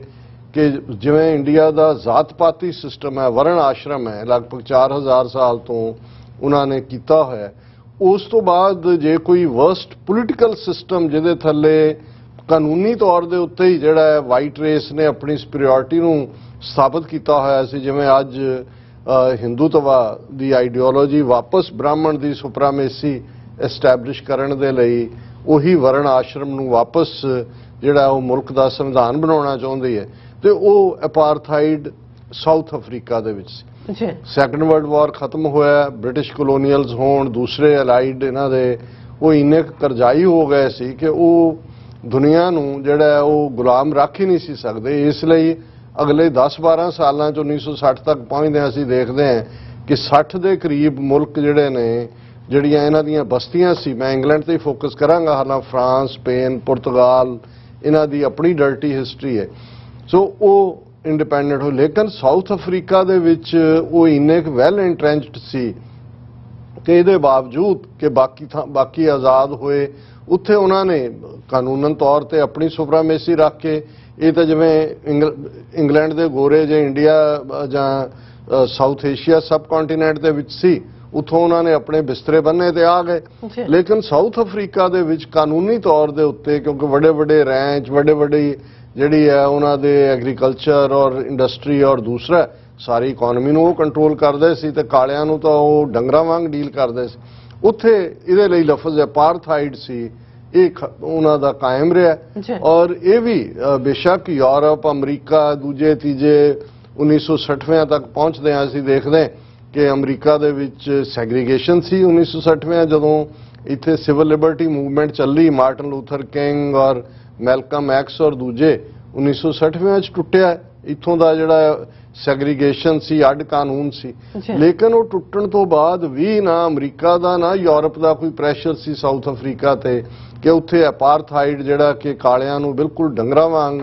ਡੀਲ ਕਰਦੇ ਸੀ, ਥਰਡ ਕਲਾਸ ਬਣਾ ਕੇ ਰੱਖਿਆ ਸੀ, ਉਹਨੂੰ ਤੋੜਿਆ ਜਾਏ। ਔਰ ਜਦੋਂ ਅਸੀਂ ਪੋਲੀਟੀਕਲ ਪਾਵਰ ਦੀ ਗੱਲ ਕਰਦੇ ਹਾਂ, ਡਿਸੀਜਨ ਮੇਕਿੰਗ ਦੀ, ਅਮਰੀਕਾ 'ਚ ਜਦੋਂ 1960ਵਿਆਂ ਦੀ ਸੈਗਰੀਗੇਸ਼ਨ ਤੋਂ ਬਾਅਦ ਅਫਰੀਕਨ ਅਮਰੀਕਨਸ ਦੇ ਕੋਲ ਵੋਟ ਦਾ ਹੱਕ ਆਇਆ, ਉਹਨਾਂ ਨੇ ਆਪਣੇ ਜਿਹੜੇ ਨੇ ਬਲੈਕ ਕਾਂਗਰਸਮੈਨ ਬਣਨ ਲੱਗੇ, ਬਲੈਕ ਕਾਕਸ ਬਣੀ, ਇਹਨਾਂ ਦਾ ਪ੍ਰੈਸ਼ਰ ਬਣਿਆ ਕਿ ਭਾਈ ਇਹ ਸਾਊਥ ਅਫਰੀਕਾ ਨੂੰ ਜਿੱਥੇ ਕਿ ਅਪਾਰਥਾਈਡ ਹੈ, ਨਸਲੀ ਵਿਤਕਰਾ ਹੈ, ਇਹਨਾਂ ਦੇ ਉੱਤੇ ਆਰਥਿਕ ਸੈਂਕਸ਼ਨਸ ਲਾਈਆਂ ਜਾਣ। ਔਰ ਹੌਲੀ ਫਿਰ ਜਿਹੜੇ ਸਪੋਰਟਸ ਪਲੇਅਰ ਸੀ ਅਮਰੀਕਾ ਦੇ ਦੂਜੇ, ਉਹਨਾਂ ਨੇ ਕਿਹਾ ਵੀ ਜਿੱਥੇ ਸਾਊਥ ਅਫਰੀਕਾ ਦੇ ਪਲੇਅਰ ਖੇਡਣਗੇ ਉੱਥੇ ਅਸੀਂ ਨਹੀਂ ਖੇਡਾਂਗੇ, ਉਹਨਾਂ ਦੀ ਬਾਈਕਾਟ ਦੀ ਲਾਈਨ ਸ਼ੁਰੂ ਹੋਈ। ਪਰ ਵਿਦਨ ਕੰਟਰੀ ਜਿਹੜੀ ਇੱਕ ਫਿਗਰ ਨੇ ਲੀਡ ਕੀਤਾ ਆਪਣੇ ਲੋਕਾਂ ਨੂੰ ਕਿ ਭਾਈ ਅਸੀਂ ਇਸ ਸਿਸਟਮ ਨੂੰ ਤੋੜਨਾ, ਉਹ ਨੈਲਸਨ ਮੰਡੇਲਾ ਸੀ। ਔਰ ਉਹ ਨੈਲਸਨ ਮੰਡੇਲਾ ਦਾ ਸਾਥ ਉਹ ਵਕੀਲ ਦਾ ਸੀ ਜਿਹੜਾ ਐਜੂਕੇਸ਼ਨ ਵਾਈਜ਼, ਲੇਕਿਨ ਉਸ ਦੇ ਉੱਤੇ ਉਹਦੀ ਜਥੇਬੰਦੀ ਅਫਰੀਕਨ ਨੈਸ਼ਨਲ ਕਾਂਗਰਸ ਜਿਹੜੀ ਹੈ ਉਸ ਨੂੰ ਦਹਿਸ਼ਤਗਰਦ ਜਥੇਬੰਦੀ ਐਲਾਨਿਆ ਹੋਇਆ ਸੀ। ਔਰ ਨੈਲਸਨ ਮੰਡੇਲਾ ਨੂੰ ਜਿਹੜਾ ਇੱਕ ਬੜੀ ਤੰਗ ਦਸਤੀ ਦੀ ਹਾਲਤ ਦੇ ਵਿੱਚ ਲਗਭਗ 27 ਸਾਲ, ਜੇ ਮੈਂ ਗਲਤ ਨਾ ਹੋਵਾਂ 23 ਜਾਂ 27 ਮੇਰੇ ਖਿਆਲ 27 ਇਅਰਸ ਜੇਲ੍ਹ ਦੇ ਵਿੱਚ ਉਹਨੂੰ ਰੱਖਿਆ, ਬਹੁਤ ਟਾਰਚਰ ਕੀਤਾ, ਫਿਜ਼ੀਕਲ ਲੇਬਰ ਲਈ ਮਜਬੂਰ ਹੁੰਦਾ ਰਿਹਾ ਔਰ ਬਹੁਤ ਤੰਗ ਹਾਲਾਤਾਂ ਦੇ ਵਿੱਚ। ਔਰ ਇਸ ਪੀਰੀਅਡ 'ਚ ਜਿਹੜਾ ਉਹਨੇ ਜਿਵੇਂ ਰੈਜ਼ਿਲੀਅੰਸ ਦਿਖਾਈ, ਜਿਵੇਂ ਉਸ ਨੇ ਆਪਣੇ ਲੋਕਾਂ ਦੇ ਨਾਲ ਰਾਬਤਾ ਵੀ ਕਾਇਮ ਰੱਖਿਆ। ਉਹਦੀ ਵਾਈਫ ਵਿਨੀ ਮੰਡੇਲਾ ਜਿਹਦਾ ਵੱਡਾ ਰੋਲ ਇਸ ਸਾਰੇ ਦੇ ਵਿੱਚ ਰਿਹਾ, ਬੇਸ਼ੱਕ ਬਾਅਦ ਦੇ ਵਿੱਚ ਉਹਨਾਂ ਦਾ ਤਲਾਕ ਵੀ ਹੋਇਆ ਜਦੋਂ ਬਾਹਰ ਆਇਆ ਜਾਂ ਉਹ ਪ੍ਰੈਜ਼ੀਡੈਂਟ ਬਣਿਆ, ਲੇਕਿਨ ਉਹ ਇੱਕ ਵੱਖਰੀ ਕਹਾਣੀ ਹੈ ਹਰ ਪਰਿਵਾਰ ਦੀ। ਔਰ ਇਸੇ ਤਰ੍ਹਾਂ ਦੇਸਮੰਦ ਟੂਟੂ ਜਿਹੜਾ ਚਰਚ ਦਾ ਹੈਡ ਸੀ, ਰੈਵਰਡ ਸੀ, ਜਿਹਨੂੰ ਨੋਬਲ ਪ੍ਰਾਈਜ਼ ਵੀ ਮਿਲਿਆ, ਉਸ ਨੇ ਕੀਤਾ। ਪਰ ਮੈਂ ਇਹ ਸਾਰੀ ਬੈਕਗ੍ਰਾਉਂਡ ਇਸ ਲਈ ਦਿੱਤੀ ਹੈ ਕਿ ਜਦੋਂ ਇਸ ਲੈਵਲ ਦੇ ਜਿਹੜੇ ਸੈਲੀਬ੍ਰਿਟੀ ਨੇ, ਜਦੋਂ ਫਿਰ ਉਹ ਰਿਲੀਜ਼ ਹੋ ਕੇ ਆਇਆ, ਉਹਨੂੰ ਇਹ ਸੀ ਵੀ ਹੁਣ ਕਿਉਂਕਿ ਕਾਲਿਆਂ ਦੇ ਹੱਥ 'ਚ ਪੋਲੀਟੀਕਲ ਪਾਵਰ ਆਣੀ ਹੈ, ਰਿਵੈਂਜ ਦੇ ਰਸਤੇ ਤੇ ਵੀ ਨਿਕਲ ਸਕਦੇ ਨੇ, ਗੋਰਿਆਂ ਦਾ ਉਸੇ ਪੈਮਾਨੇ ਦੇ ਉੱਤੇ ਕਤਲੇਆਮ ਹੋ ਸਕਦਾ ਸੀ ਸਾਊਥ ਅਫਰੀਕਾ 'ਚ, ਜਿਵੇਂ ਜਿਹੜਾ ਜਦੋਂ ਅਸੀਂ ਸਪੈਨਿਸ਼ ਇਨਕੁਇਜ਼ੀਸ਼ਨ ਦੀ ਗੱਲ ਕਰਦੇ ਹਾਂ, ਔਰ ਦੂਸਰਾ ਹੋ ਸਕਦਾ। ਪਰ ਜਿਵੇਂ ਉਹਨੇ ਫॉरगिवनेस ਵੀ ਰੱਖੀ, ਟਰੂਥ ਐਂਡ ਰੀਕਨਸੀਲੀਏਸ਼ਨ ਕਮਿਸ਼ਨ ਕਿ ਆਓ ਭਾਈ ਆ ਕੇ ਇਕਬਾਲ ਕਰੋ ਤੁਸੀਂ ਕੀ ਕੀਤਾ ਹੈ, ਕਾਲਿਆਂ ਨੂੰ ਬਰਾਬਰ ਦਾ ਵੋਟਿੰਗ ਦਾ ਹੱਕ ਮਿਲਿਆ, ਸਾਰੇ ਕਾਨੂੰਨ ਜਿਹੜੇ ਸੀ ਅਪਾਰਥਾਈਡ ਨਾਲ ਰਿਲੇਟਡ ਉਹ ਖਤਮ ਕੀਤੇ। ਪਰ ਪੀਸਫੁਲੀ ਉਹਨੇ ਆਪਣੀਆਂ ਟਰਮਸ ਨਿਭਾ ਕੇ ਖੁਦ ਹੀ ਜਿਹੜਾ ਹੈ ਉਹ ਅਹੁਦੇ ਨੂੰ ਛੱਡਿਆ ਔਰ ਪੀਸਫੁਲੀ ਲੇਟਰ ਔਨ ਉਹਨਾਂ ਦੀ ਸਿਵਲ ਲਾਈਫ ਜਿਉਂਦੇ ਆ ਜਿਹੜਾ ਉਹ ਡੈਥ ਹੋਈ। ਹੁਣ ਨੈਲਸਨ ਮੰਡੇਲਾ ਦੀ ਗ੍ਰੈਂਡ ਡਾਟਰ ਹੈ, ਉਹਨਾਂ ਦੀ ਪੋਤੀ ਨਦੀ ਲੈਕਾ ਮੰਡੇਲਾ। ਔਰ ਮੈਂ ਇਹ ਬੈਕਗ੍ਰਾਉਂਡ ਇੰਨੀ ਲੰਬੀ ਚੌੜੀ ਇਸ ਲਈ ਦਿੱਤੀ ਹੈ ਕਿ ਜੋ ਕੁਝ ਉੱਥੇ ਅਪਾਰਥਾਈਡ ਦੇ ਥੱਲੇ ਇੱਕ ਜਿਹੜਾ ਹਮੇਸ਼ਾ ਹੀ ਜਦੋਂ ਨੈਲਸਨ ਮੰਡੇਲਾ ਦਾ ਜ਼ਿਕਰ ਹੁੰਦਾ ਹੈ ਜਾਂ ਈਵਨ ਮਾਰਟਨ ਲੂਥਰ ਕਿੰਗ ਦਾ ਹੁੰਦਾ ਹੈ ਅਮਰੀਕਾ ਦੇ ਕੰਟੈਕਸਟ ਤੇ ਗਾਂਧੀ ਦੇ ਨਾਲ, ਇਹ ਪਤਾ ਨਹੀਂ ਹਾਲਾਂ ਦੋਨੋਂ ਹੀ ਬੜੇ ਰੋਸ਼ਨ ਦਿਮਾਗ ਸੀ ਔਰ ਵੈਲ ਰਿਸਰਚ ਮਾਈਂਡ ਸੀ, ਪਰ ਕਈ ਵਾਰੀ ਇਹ ਹੁੰਦਾ ਹੈ ਵੀ ਡੁੱਬਦੇ ਨੂੰ ਤਿਨਕੇ ਦਾ ਸਹਾਰਾ। ਉਹਨਾਂ ਨੂੰ ਵੀ ਇਹ ਲੱਗਦਾ ਸੀ ਕਿ ਭਾਈ ਇਹਨਾਂ ਦੇ ਕੋਲ ਤਾਂ ਪੋਲੀਟੀਕਲ ਪਾਵਰ ਹੈ, ਗੋਰਿਆਂ ਕੋਲ ਫੌਜ ਹੈ, ਪੁਲਿਸ ਹੈ, ਜੇ ਅਸੀਂ ਵਾਇਲੈਂਟਲੀ ਇਹਨਾਂ ਦੇ ਖਿਲਾਫ ਖਲੋਵਾਂਗੇ ਤੇ ਸਾਨੂੰ ਸੁਪਰੈਸ ਕਰਨਗੇ। ਔਰ ਗਾਂਧੀ ਨੂੰ ਇਸ ਤਰੀਕੇ ਦੇ ਨਾਲ ਪਰੋਸਿਆ ਗਿਆ ਸੀ ਉਹਦੇ ਨਾਂ ਨੂੰ ਦੁਨੀਆ ਭਰ 'ਚ ਕਿ ਇਹਨਾਂ ਦੋਨਾਂ ਨੂੰ, ਮਾਰਟਨ ਲੂਥਰ ਕਿੰਗ ਨੂੰ ਅਮਰੀਕਾ 'ਚ ਔਰ ਨੈਲਸਨ ਮੰਡੇਲਾ ਨੂੰ ਅਫਰੀਕਾ 'ਚ ਲੱਗਦਾ ਸੀ ਕਿ ਗਾਂਧੀ ਉਹਨਾਂ ਦੇ ਲਈ ਜਿਹੜਾ ਉਹ ਬੀਕਨ ਆਫ ਹੋਪ ਹੈ, ਲੀਡਿੰਗ ਲਾਈਟ ਹੈ। ਔਰ ਇਸ ਲਈ ਜਦੋਂ ਇਹਨਾਂ ਦੀ ਸਟਰਗਲ ਇੱਥੇ ਸੈਗਰੀਗੇਸ਼ਨ ਖਤਮ ਹੋਈ, ਮਾਰਟਨ ਲੂਥਰ ਕਿੰਗ ਵੀ ਗਾਂਧੀ ਨੂੰ ਕ੍ਰੈਡਿਟ ਦਿੰਦਾ ਸੀ ਕਿ ਭਾਈ ਉਹਨੇ ਰਸਤਾ ਦੱਸਿਆ, ਨੈਲਸਨ ਮੰਡੇਲਾ ਵੀ ਦਿੰਦਾ ਸੀ। ਅਸੀਂ ਅਕਸਰ ਜ਼ਿਕਰ ਕਰਦੇ ਹਾਂ, ਮੈਂ ਇੱਕ ਮੀਟਿੰਗ ਦਾ ਜ਼ਿਕਰ ਵੀ ਕੀਤਾ ਸੀ ਨਿਊ ਜਰਸੀ ਗਲੈਨ ਰੌਕ 'ਚ, ਕਿ ਜਿੱਥੇ ਬਲੈਕ ਕਾਕਸ ਜਿਹੜੇ 33-34 ਮੈਂਬਰ ਸੀ ਉਹਨਾਂ ਦਾ ਹੈਡ ਮਿਸਟਰ ਪੇਨ ਜਦੋਂ ਉਹਨੇ ਮੇਰੇ ਤੋਂ ਪਹਿਲਾਂ ਐਡਰੈਸ ਕੀਤਾ ਔਰ ਗਾਂਧੀ ਦਾ ਜ਼ਿਕਰ ਕੀਤਾ ਤੇ ਮੈਂ ਫਿਰ ਉਹਨੂੰ ਕਾਊਂਟਰ ਵੀ ਕੀਤਾ ਸੀ ਕਿ ਭਾਈ ਆਪਣੇ ਰਿਸਰਚਰ ਲਾਓ ਕਿ ਗਾਂਧੀ ਜੀ ਨੇ ਜਾ ਕੇ ਸਾਊਥ ਅਫਰੀਕਾ 'ਚ ਗਾਂਧੀ ਨੇ ਆਪਣਾ ਪੋਲੀਟੀਕਲ ਕੈਰੀਅਰ ਸ਼ੁਰੂ ਕੀਤਾ। ਉਹਨੇ ਕਦੇ ਵੀ ਜਿਹੜਾ ਰੇਸਿਜ਼ਮ ਹੈ ਉਹਨੂੰ ਕੰਡੈਮ ਨਹੀਂ ਸੀ ਕੀਤਾ, ਉਹਨੇ ਤਾਂ ਕਦੇ ਕਾਸਟ ਸਿਸਟਮ ਨੂੰ ਕੰਡੈਮ ਨਹੀਂ ਕੀਤਾ। ਪਰ ਸਾਊਥ ਅਫਰੀਕਾ 'ਚ ਵੀ ਜਿਹੜੀ ਉਹਦੀ ਸਟਰਗਲ ਸੀ ਉਹ ਇਹੀ ਸੀ ਕਿ ਸਾਡੇ ਤੇ, ਕਿਉਂਕਿ ਬਹੁਤੇ ਗੁਜਰਾਤੀ ਉੱਥੇ ਗਏ ਹੋਏ ਸੀ, ਸਾਡੇ ਤੇ ਉਹ ਕਾਨੂੰਨ ਨਾਫਜ਼ ਕੀਤੇ ਜਾ ਰਹੇ ਨੇ ਜਿਹੜੇ ਗੋਰੇ ਰਜੀਮ ਵੱਲੋਂ ਕਾਲਿਆਂ ਤੇ ਕੀਤੇ ਜਾਂਦੇ ਨੇ ਤੇ ਸਾਨੂੰ ਇੱਕ ਸੈਪਰੇਟ ਕੈਟਾਗਰੀ 'ਚ ਰੱਖਿਆ ਜਾਏ। ਇਹ ਵੱਖਰੀ ਗੱਲ ਹੈ ਵੀ ਹੁਣ ਪਿਛਲੇ 10-15 ਸਾਲ 'ਚ ਉਹਦਾ ਬੁੱਤ ਵੀ ਉਹਨਾਂ ਨੇ ਗਾਂਧੀ ਦਾ ਅਫਰੀਕਾ ਦੀ ਯੂਨੀਵਰਸਿਟੀ 'ਚੋਂ ਵੀ ਹਟਵਾਇਆ, ਬਾਕੀ ਥਾਂ ਤੋਂ ਵੀ ਹਟਿਆ ਕਿ ਭਾਈ ਗਾਂਧੀ ਵਰਸਟ ਕਿਸਮ ਦਾ ਰੇਸਿਸਟ ਸੀ। ਸੋ ਇਹ ਇੱਕ ਵੱਖਰੀ ਕਹਾਣੀ ਹੈ। ਪਰ ਜਿਹੜੀ ਗੱਲ ਨਦੀਲੈਕਾ ਮੰਡੇਲਾ ਨੇ, ਇਹ ਅੱਜ ਦੇ ਟੋਰਾਂਟੋ ਸਟਾਰ ਦੇ ਵਿੱਚ ਉਹਨਾਂ ਦਾ ਇੱਕ ਆਰਟੀਕਲ ਛਪਿਆ ਔਰ ਉਹ ਹੈ ਕਿ ਵਿਦਆਊਟ ਇੰਟਰਵੈਂਸ਼ਨ ਇੰਡੀਆ ਰਿਸਕਸ ਬਿਕਮਿੰਗ ਐਨ ਅਪਾਰਥਾਈਡ ਸਟੇਟ, ਕਿ ਜੇ ਇੰਟਰਨੈਸ਼ਨਲ ਇੰਟਰਵੈਂਸ਼ਨ ਨਾ ਹੋਈ ਤਾਂ ਜਿਵੇਂ ਅਪਾਰਥਾਈਡ ਸਾਊਥ ਅਫਰੀਕਾ ਸੀ, ਜ਼ਾਹਰ ਹੈ ਕਿ ਇੱਕ ਰੇਸ ਦੀ ਸੁਪਰੀਮੇਸੀ ਔਰ ਬਾਕੀਆਂ ਦੀ ਸਬਆਰਡੀਨੇਸ਼ਨ, ਕਿ ਇੰਡੀਆ ਉਸ ਪਾਸੇ ਵਧਣ। ਬੇਸ਼ੱਕ ਇਸ ਕਿਸਮ ਦੀਆਂ ਲਿਖਤਾਂ ਆਰਟੀਕਲ ਹੋਰ ਵੀ ਦੁਨੀਆ ਦੇ ਸਕਾਲਰ ਲਿਖ ਰਹੇ ਨੇ, ਲੇਕਿਨ ਟੋਰਾਂਟੋ ਸਟਾਰ 'ਚ ਛਪਣਾ ਔਰ ਜਦੋਂ ਨੈਲਸਨ ਮੰਡੇਲਾ ਦਾ ਨਾਂ ਨਾਲ ਲੱਗ ਜਾਂਦਾ ਹੈ, ਸੋ ਜ਼ਾਹਰ ਹੈ ਕਿਉਂਕਿ ਇੱਕ ਉਹ ਨੇ ਜਿਨ੍ਹਾਂ ਨੇ ਵੈਸੇ ਕੁਝ ਪੜ੍ਹਿਆ ਜਾਂ ਸੁਣਿਆ, ਇੱਕ ਉਹ ਲੋਕ ਨੇ ਜਿਨ੍ਹਾਂ ਦੇ ਟੱਬਰਾਂ ਨੇ, ਜਿਸ ਕੌਮ ਨੇ, ਜਿਨ੍ਹਾਂ ਲੋਕਾਂ ਨੇ ਹੰਡਾਇਆ ਉਸ ਸਾਰੇ ਨੂੰ। ਸੋ ਇਹ ਇੱਕ ਬੜੀ ਵੱਡੀ ਗੱਲ ਹੈ ਔਰ ਉਹਨਾਂ ਦਾ ਇਹ 3 ਮਿੰਟਸ ਰੀਡ ਹੈ, ਪਰ ਮੈਂ ਕੁਛ ਉਹਦੇ ਜਿਹੜੇ ਇੰਪੋਰਟੈਂਟ ਫੀਚਰ ਨੇ ਉਹਦਾ ਮੈਂ ਜ਼ਿਕਰ ਕਰਾਂਗਾ। ਔਰ ਕਿਉਂਕਿ ਇਹ ਲਿਖਿਆ ਵੀ 18 ਜੁਲਾਈ ਨੂੰ ਟਾਰਗੇਟ ਕਰਕੇ ਗਿਆ, ਕਿਉਂਕਿ ਜਿਹੜਾ 18 ਜੁਲਾਈ ਦਾ ਦਿਨ ਹੈ ਇਹ ਨੈਲਸਨ ਮੰਡੇਲਾ ਡੇ ਹੈ। ਸੋ ਇਸ ਲਿਖਤ ਦੀ ਹੋਰ ਵੀ ਇੰਪੋਰਟੈਂਸ ਹੋ ਜਾਂਦੀ ਹੈ ਕਿ ਨੈਲਸਨ ਮੰਡੇਲਾ ਨੂੰ ਧਿਆਨ 'ਚ ਰੱਖਦੇ ਹਾਂ ਕਿ ਭਾਈ ਉਹ ਅਪਾਰਥਾਈਡ ਦੇ ਖਿਲਾਫ ਲੜਿਆ ਸੀ। ਅੱਜ ਦੁਨੀਆ ਦਾ ਦੂਸਰਾ ਆਬਾਦੀ ਵਾਈਜ਼ ਵੱਡਾ ਮੁਲਕ ਜਿਹੜਾ ਕੁਝ ਸਾਲਾਂ 'ਚ ਪਹਿਲੇ ਨੰਬਰ ਤੇ ਆ ਜਾਏਗਾ, ਜਿੱਥੇ 1 ਬਿਲੀਅਨ 400 ਮਿਲੀਅਨ ਲੋਕ ਰਹਿੰਦੇ ਨੇ, ਉਹ ਦੇਸ਼ ਉਸ ਪਾਸੇ ਜਾ ਰਿਹਾ ਜਿਹੜਾ ਅਪਾਰਥਾਈਡ ਜੋ ਜਿਹਾ ਸਾਊਥ ਅਫਰੀਕਾ ਸੀ। ਔਰ ਇਹ ਜਦੋਂ ਉਹਨੇ ਸ਼ੁਰੂਆਤ ਹੀ ਇੱਥੋਂ ਕੀਤੀ ਹੈ ਕਿ as we mark Nelson Mandela day on July 18th, the world heard from Prince Harry that ਇਹ ਹੁਣ ਪ੍ਰਿੰਸ ਹੈਰੀ ਨੂੰ ਕੋਟ ਕੀਤਾ ਹੈ ਬੀਬੀ ਮੰਡੇਲਾ ਨੇ, that we are witnessing a global assault on democracy and freedom, the cause of Mandela's life, ਕਿ Mandela ਦੀ life ਜਮਹੂਰੀਅਤ ਲਈ ਔਰ ਆਜ਼ਾਦੀ ਲਈ ਸੀ, ਅੱਜ ਗਲੋਬਲ ਅਟੈਕ ਹੈ। But one place, one important but cracked pillar which supports the world democracies went unmentioned, ਕਿ ਵੀ ਬਾਕੀ ਸਾਰੇ ਅਸੌਲਟ ਦੀ ਗੱਲ ਹੋ ਰਹੀ ਹੈ, ਸੋਵੀਅਤ ਯੂਨੀਅਨ ਦੀ ਪਹਿਲਾਂ ਹੁੰਦੀ ਰਹੀ, ਹੁਣ ਰਸ਼ੀਆ ਦੀ ਹੁੰਦੀ ਹੈ, ਚਾਈਨਾ ਦੀ ਹੁੰਦੀ ਹੈ। ਉਹਨੇ ਬੀਬੀ ਨੇ ਕਿਹਾ ਵੀ ਇੱਕ ਜਿਹੜਾ ਉਹ ਅਨਨੋਟਿਸ ਗਿਆ, I am referring to India. ਇਹ ਕਿਉਂਕਿ ਉਹਨੇ ਚਪੇੜ ਵੀ ਮਾਰੀ ਹੈ ਸਣੇ ਇਹਦੇ ਪ੍ਰਿੰਸ ਹੈਰੀ ਔਰ ਅਮਰੀਕਾ ਜਾਂ ਦੂਜੇ ਜਿਹੜੇ ਜਮਹੂਰੀਅਤ ਕਰਦੇ ਨੇ, ਇੰਡੀਆ ਦੇ ਮਾਮਲੇ 'ਚ ਮੂੰਹ 'ਚ ਘੂਣੀਆਂ ਪਾ ਲੈਂਦੇ ਨੇ। I am referring to India, a nation that once played a remarkable role in South Africa's struggle against apartheid, the decolonization of global South, and even the civil rights movements. कि India ਦਾ role ਸੀ ਉਸ period. But more recently, Indian Islamophobia has corroded what was once the world's largest democracy. कि भी कदे ਜਿਹੜੀ largest democracy ਹੁੰਦੀ ਸੀ, ਅੱਜ ਉੱਥੇ Islamophobia ਹੈ। ਫਿਰ ਉਹਨੇ ਕਿਹਾ ਕਿ ਵੀ 75 ਸਾਲ ਪਹਿਲਾਂ ਇੰਡੀਆ ਆਜ਼ਾਦ ਹੋਇਆ, ਗਾਂਧੀ, ਮੋਤੀ ਲਾਲ ਨਹਿਰੂ, ਸੁਭਾਸ਼ ਚੰਦਰ ਬੋਸ, ਇਹਨਾਂ ਸਾਰਿਆਂ ਦਾ India offered a model that refuses to privilege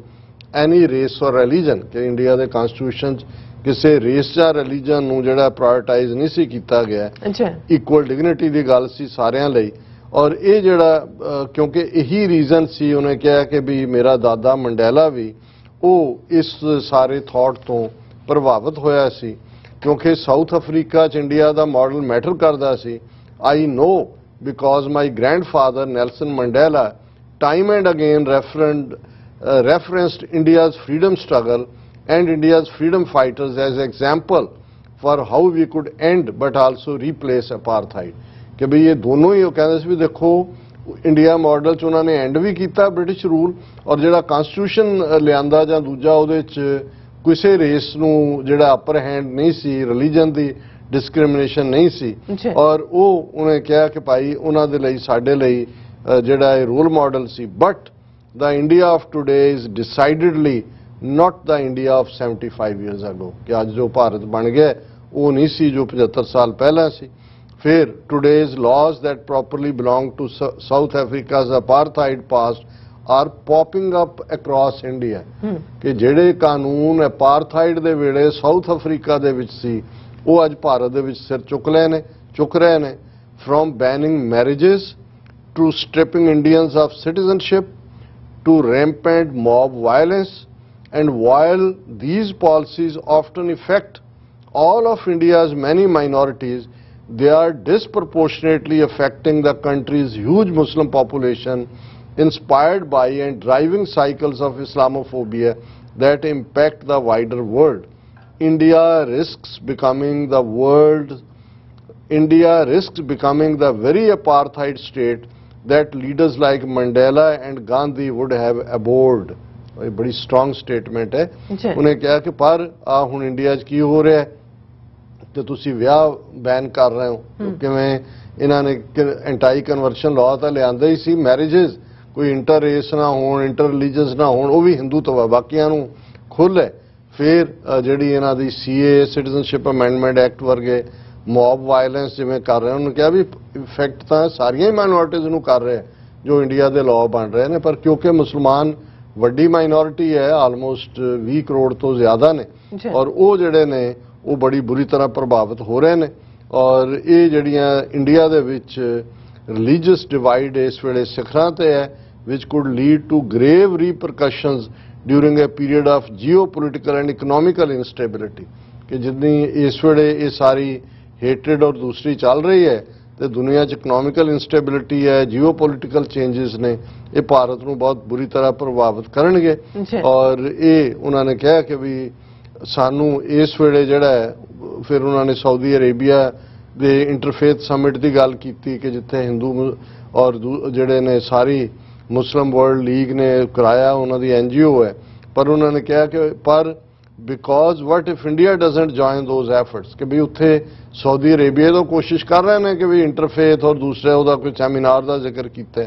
पर इंडिया की इहदे कोई दिलचस्पी नहीं है। India will soon hold the world's largest population कि सब तो ज्यादा दुनिया की पॉपूलेशन होने जा रही है। One frighteningly vulnerable to climate change. Already South Asia has seen huge population flows instigated by religious bigotry which continues to run rampant, and this does not even consider the incoming food and energy crisis or the massive nuclear arsenals deployed across South Asia। ये है जिन्होंने तुसी vision कहते हो ये Nelson Mandela the thing है। उन्हें कहा भी गल ये नहीं है भी इंडिया च किस किस्म का इस्लामोफोबिया या रिलीजियस बिगटरी है। क्लाइमेट चेंजिस किधर नूं जा रही ने, इन्नी वड्डी पॉपूलेशन जो मजहबी नफरत की लाइन है तो उहदियां की इंप्लीकेशनस होणगियां और फूड और एनर्जी क्राइसिस जिहड़ा दुनिया फेस कर रहा है और साउथ एशिया क्योंकि इस वेले इंडिया पाकिस्तान दोनों न्यूक्लियर पावर्स ने, न्यूक्लियर आर्सेनल ने साउथ एशिया च। There is hardly a more volatile setting in which to unleash naked prejudice कि जिवें इस वेले नंगे हो के ये बिगोटरी और प्रेजुडिस कर रहे हैं तो ये सारे जड़े ने टिकलिंग बॉम्ब ने, न्यूक्लीयर भी, क्लाइमेट चेंज भी, पॉपुलेशन बॉम्ब भी, तो इस सारे च नफरत कित्थे लैके जाएगी। और इस सारे दे चलदे उन्होंने कहा कि भाई ये it flies in the face of India's incredible legacy. Now more than ever we need India's moral करेज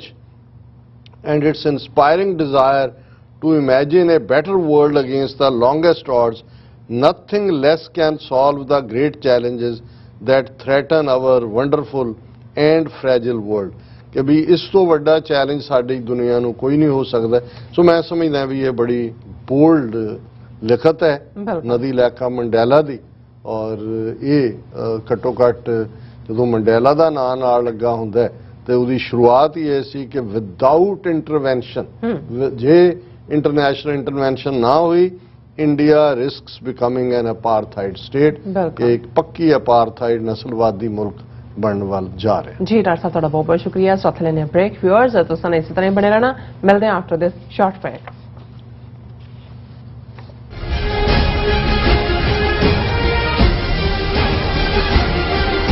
ਕੀ ਤੁਹਾਨੂੰ 30, 40 ਜਾਂ 50 ਦਿਨ ਵੇਟ ਕਰਨੀ ਪੈ ਰਹੀ ਹੈ ਤੁਹਾਡੇ ਚੈੱਕ ਲਈ? ਫਿਰ ਬ੍ਰੋਕਰਾਂ ਪਿੱਛੇ ਭੱਜਦੇ ਫਿਰਦੇ ਹੋ ਪੈਸੇ ਲਈ, ਬਹੁਤ ਜ਼ਿਆਦਾ ਟਾਈਮ ਵੇਸਟ ਹੋ ਜਾਂਦਾ ਇਦਾਂ ਤਾਂ। ਜੇ ਤੁਸੀਂ ਅੱਜ ਹੀ ਪੈਸੇ ਲੈਣੇ ਤਾਂ ਬਾਬਟੇਲ ਨੂੰ ਕਾਲ ਕਰੋ। ਬਾਬਟੇਲ ਤੁਹਾਡੀਆਂ ਇਨਵੌਇਸਸ ਸੇਮ ਡੇ ਫੰਡ ਕਰ ਸਕਦੇ ਹਨ for a small fee, no contract, no reserve and no hidden fees। ਅੱਜ ਹੀ ਕਾਲ ਕਰੋ ਬਾਬਟੇਲ ਨੂੰ ਤੇ ਤੁਹਾਡਾ ਪਹਿਲਾ ਮਹੀਨਾ ਫ੍ਰੀ। 410 204 2084 ਅਗੇਨ 410 204 2084। ਕੀ ਤੁਸੀਂ ਆਪਣੇ ਟੈਕਸਸ ਨੂੰ ਲੈ ਕੇ ਚਿੰਤਤ ਹੋ?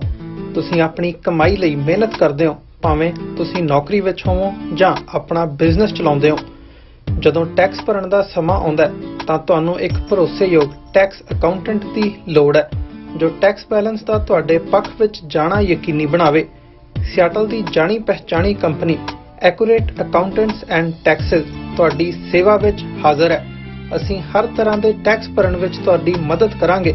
ਟੈਕਸ ਸੰਬੰਧੀ ਕਿਸੇ ਵੀ ਤਰ੍ਹਾਂ ਦੇ ਸਵਾਲ ਲਈ ਅੱਜ ਹੀ ਸਾਡੇ ਤੱਕ ਪਹੁੰਚ ਕਰੋ। Accurate accountants and Texas.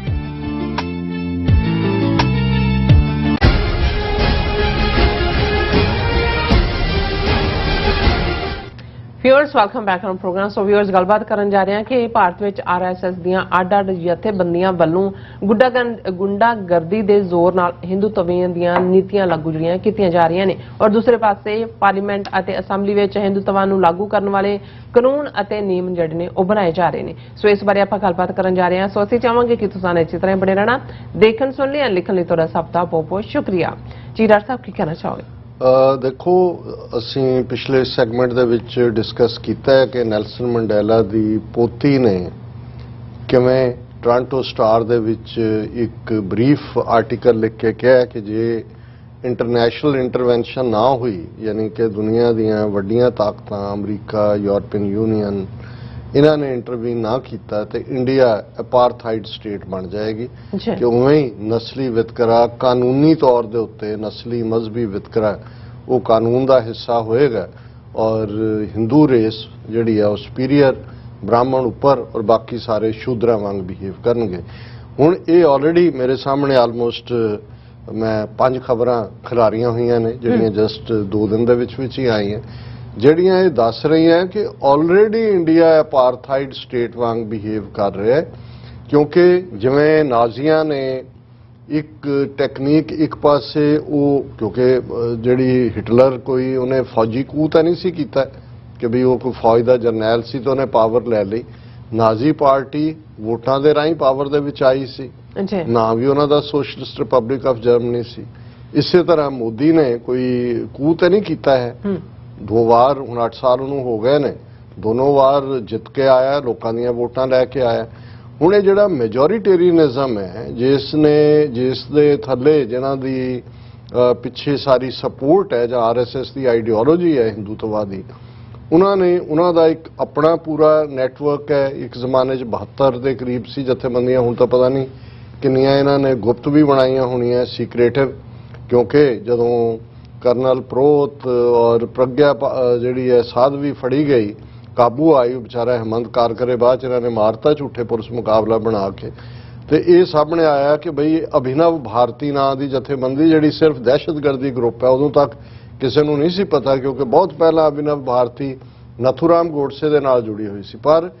ਉਹ ਐਗਜ਼ਿਸਟ ਕਰਦੀ ਹੈ ਤੇ ਉਹਦੇ ਤੋਂ ਕੀ ਕੰਮ ਲੈ ਰਹੇ ਨੇ ਇਹ ਸਾਹਮਣੇ ਨਹੀਂ ਸੀ।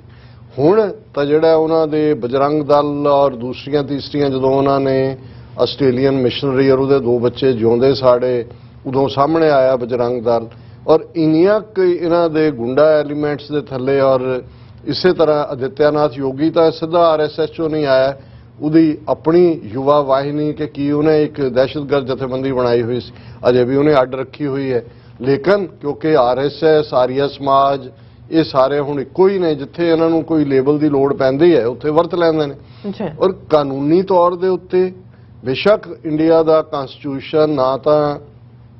ਕਿਸੇ ਮਜ਼ਹਬ ਨੂੰ ਪ੍ਰਾਇੋਰਟੀ ਦਿੰਦਾ ਹੈ, ਸੈਕੂਲਰ ਜੇ ਉਹਦੇ ਲਈ ਲਫ਼ਜ਼ ਹੈ, ਪਰ ਅਸੀਂ ਦੇਖਦੇ ਹਾਂ ਕਿ ਭਾਰਤੀ ਪਾਰਲੀਮੈਂਟ ਦੀ ਸੈਂਟਰਲ ਵਿਸਤਾ ਦੇ ਥੱਲੇ ਨਵੀਂ ਡੋਮ ਬਣਦੀ ਹੈ ਤੇ ਉੱਥੇ ਹਿੰਦੂ ਪੰਡਤਾਂ ਨੂੰ ਸੱਦ ਕੇ ਬ੍ਰਾਹਮਣਾਂ ਨੂੰ ਪੂਜਾ ਹੋ ਰਹੀ ਹੈ ਔਰ ਜਿਹੜਾ ਉਹ ਮੋਦੀ ਪੂਜਾ ਕਰਵਾ ਰਿਹਾ। ਇਸੇ ਤਰ੍ਹਾਂ ਹੁਣ ਤਾਂ ਕਾਮਨ ਹੀ ਹੋ ਗਿਆ, ਕੋਈ ਰੇਲਵੇ ਸਟੇਸ਼ਨ ਦਾ ਉਦਘਾਟਨ ਕੋਈ ਦੂਜਾ ਤੀਜਾ ਜਿਹੜਾ ਉਸ ਨੂੰ ਤੁਸੀਂ ਭੂਮੀ ਪੂਜਨ ਦਾ ਨਾਂ ਦੇ ਕੇ ਕਰਵਾ ਰਹੇ। ਪਰ ਇਸ ਹਫ਼ਤੇ ਦੇ ਵਿੱਚ ਅਸੀਂ ਇਹ ਜਿਹੜੀਆਂ ਖਬਰਾਂ ਨੂੰ ਡਿਸਕਸ ਕਰਾਂਗੇ ਉਹਨਾਂ ਦੇ ਵਿੱਚ ਹੁਣ ਪਹਿਲਾ ਆਉਂਦਾ ਹੈ ਜੀ ਕਿ ਰਾਜਕੋਟ, ਹੁਣ ਰਾਜਕੋਟ ਗੁਜਰਾਤ ਸਟੇਟ ਜਿਹੜੀ ਜਿੱਥੇ ਮੋਦੀ ਨੇ 2002 ਚ ਮੁਸਲਮਾਨਾਂ ਦੀ ਨਸਲਕੁਸ਼ੀ ਕਰਕੇ ਪਹਿਲੀ ਲੈਬੋਰਟਰੀ ਹਿੰਦੂਤਵਾਦੀ ਚ ਤਜਰਬਾ ਕੀਤਾ। Rajkot civic body bans the sale of meat on Mondays during Sawan and Janmashtami। ਹੁਣ ਉਹਨਾਂ ਨੇ ਕਿਹਾ ਕਿ ਜੀ ਇਹ ਸਾਵਣ ਦੇ ਮਹੀਨੇ 'ਚ ਔਰ ਮੰਡੇ ਜਿਹੜਾ ਸੋਮਵਾਰ ਦਾ ਦਿਨ ਹੈ ਔਰ ਜਨਮ ਅਸ਼ਟਮੀ ਤੇ ਕੋਈ ਵੀ ਜਿਹੜੀ ਮੀਟ ਦੀ ਦੁਕਾਨ ਹੈ ਉਹ ਖੁੱਲੀ ਨਹੀਂ ਹੋਏਗੀ। Slaughter houses and sale and storage of meat, mutton,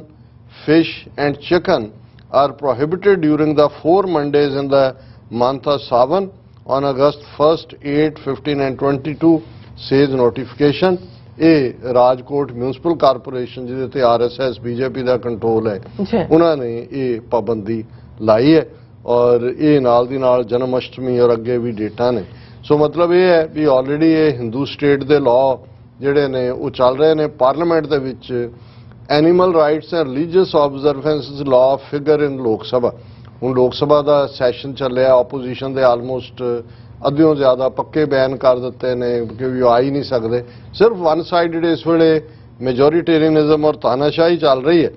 ਹੁਣ ਇੱਕ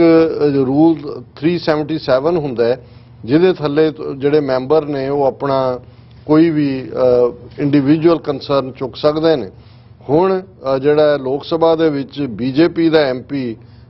ਰਾਏਪੁਰ ਤੋਂ ਹੈ ਛੱਤੀਸਗੜ੍ਹ ਚੋਂ, ਉਹਨੇ ਪਾਰਲੀਮੈਂਟ 'ਚ ਕਿਹਾ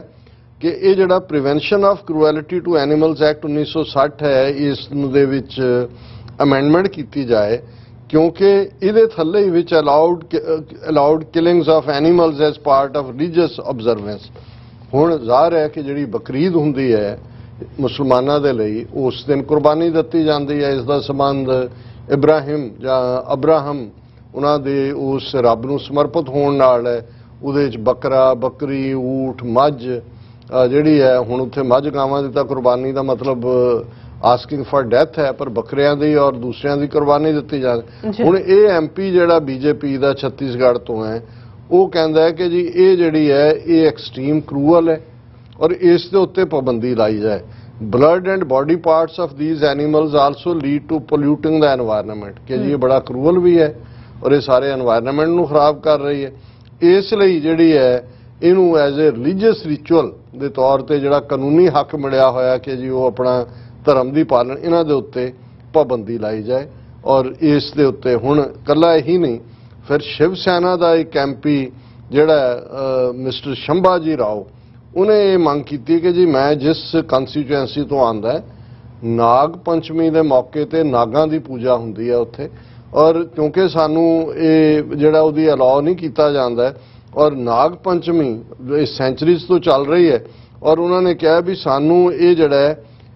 ਜਿਉਂਦੇ ਸੱਪਾਂ ਦੀ ਪੂਜਾ ਦਾ ਜਿਹੜਾ ਹੱਕ ਮਿਲਣਾ ਚਾਹੀਦਾ ਕਿਉਂਕਿ ਸੱਪਾਂ ਦੀ ਪੂਜਾ ਨਾਗ ਪੰਚਮੀ ਨੂੰ ਕੀਤੀ ਪੂਜਾ ਜਾਂਦੀ ਹੈ। ਉਹਨੇ ਕਿਹਾ ਜੀ ਸਾਡੇ ਤੇ ਜਿਹੜਾ ਨਾਗ ਵਾਈਲਡ ਲਾਈਫ ਪ੍ਰੋਟੈਕਸ਼ਨ ਐਕਟ ਹੈ ਇਹਨੂੰ ਖਤਮ ਕੀਤਾ ਜਾਏ। ਉਹਨੇ ਕਿਹਾ ਜੀ snakes live amongst us and farmers think of them as friends ਔਰ ਇਸ ਦੇ ਲਈ ਸਾਨੂੰ ਜਿਹੜਾ ਇਹ ਹੱਕ ਦਿੱਤਾ ਜਾਏ ਕਿ ਅਸੀਂ ਜਿਉਂਦੇ ਸਨੇਕਸ ਦੀ ਜਿਹੜਾ ਉਹ ਪੂਜਾ ਕਰ ਸਕੀਏ ਨਾਗ ਪੰਚਮੀ ਦੇ ਮੌਕੇ ਕਿ ਸੱਪਾਂ ਨੂੰ ਜਿਹੜਾ ਉਹ ਇਕੱਠੇ ਕਰੀਏ ਔਰ ਸੱਪ ਜਿੱਥੋਂ ਮਰਜ਼ੀ ਆਣ। ਸੋ ਇਹ ਉਹਨਾਂ ਦਾ ਦੂਸਰਾ ਪਾਰਟ ਅਸੀਂ ਦੇਖ ਰਹੇ ਹਾਂ। ਹੁਣ ਤੀਸਰੀ ਖਬਰ ਅਸੀਂ ਦੇਖਦੇ ਹਾਂ Bajrang Dal members create ruckus at Mangaluru pub. ਹੁਣ ਬਜਰੰਗ ਦਲ ਦੇ ਬੰਦੇ ਇਹ ਕਰਨਾਟਕਾ ਦੀ ਖਬਰ ਹੈ, ਇੱਕ ਅਸੀਂ ਛੱਤੀਸਗੜ੍ਹ ਦੇ ਹਵਾਲੇ ਨਾਲ ਗੁਜਰਾਤ ਦੇ ਹਵਾਲੇ ਨਾਲ ਉੱਥੇ ਦੇਖਿਆ A day after a group of Bajrang Dal members allegedly created ruckus at pub in Mangalaru in coastal Karnataka, the city police Tuesday decided to initiate only security proceedings under this, as neither the affected students nor the pub management came forward to file a complaint. ਹੁਣ ਇੰਨਾ ਖੌਫ ਇਹਨਾਂ ਹਿੰਦੂ ਤਵੀਆਂ ਨੇ ਪੈਦਾ ਕਰ ਦਿੱਤਾ ਹੈ। ਖਬਰ ਇਹ ਹੈ ਕਿ ਪਬ ਦੇ ਵਿੱਚ ਯੰਗ ਸਟੂਡੈਂਟਸ ਜਿਹੜੇ ਉਹ ਆਪਣੇ ਉਹ ਪਾਰਟੀ ਕਰ ਰਹੇ ਸੀ ਤੇ ਬਜਰੰਗ ਦਲ ਵਾਲਿਆਂ ਨੇ ਅਟੈਕ ਕੀਤਾ ਵੀ ਤੁਸੀਂ ਮਾਸ ਖਾ ਰਹੇ ਹੋ, ਸ਼ਰਾਬ ਪੀ ਰਹੇ ਹੋ। ਦੂਜਾ ਪਬ ਦੇ ਵਿੱਚ ਤਾਂ ਉਹਨਾਂ ਦੇ ਕੋਲ ਕਾਨੂੰਨੀ ਲਾਇਸੈਂਸ ਹੈ ਔਰ ਉਹਨਾਂ ਦੀ ਮਾਰ ਕੁਟਾਈ ਕੀਤੀ ਬੜੀ ਬੁਰੀ ਤਰ੍ਹਾਂ ਅੰਦਰ ਵਾਲਿਆਂ ਦੀ। ਹੁਣ ਇੰਨਾ ਖੌਫ ਹੈ ਕਿ ਨਾ ਹੀ ਜਿਨ੍ਹਾਂ ਨੂੰ ਕੁੱਟ ਪਈ ਉਹ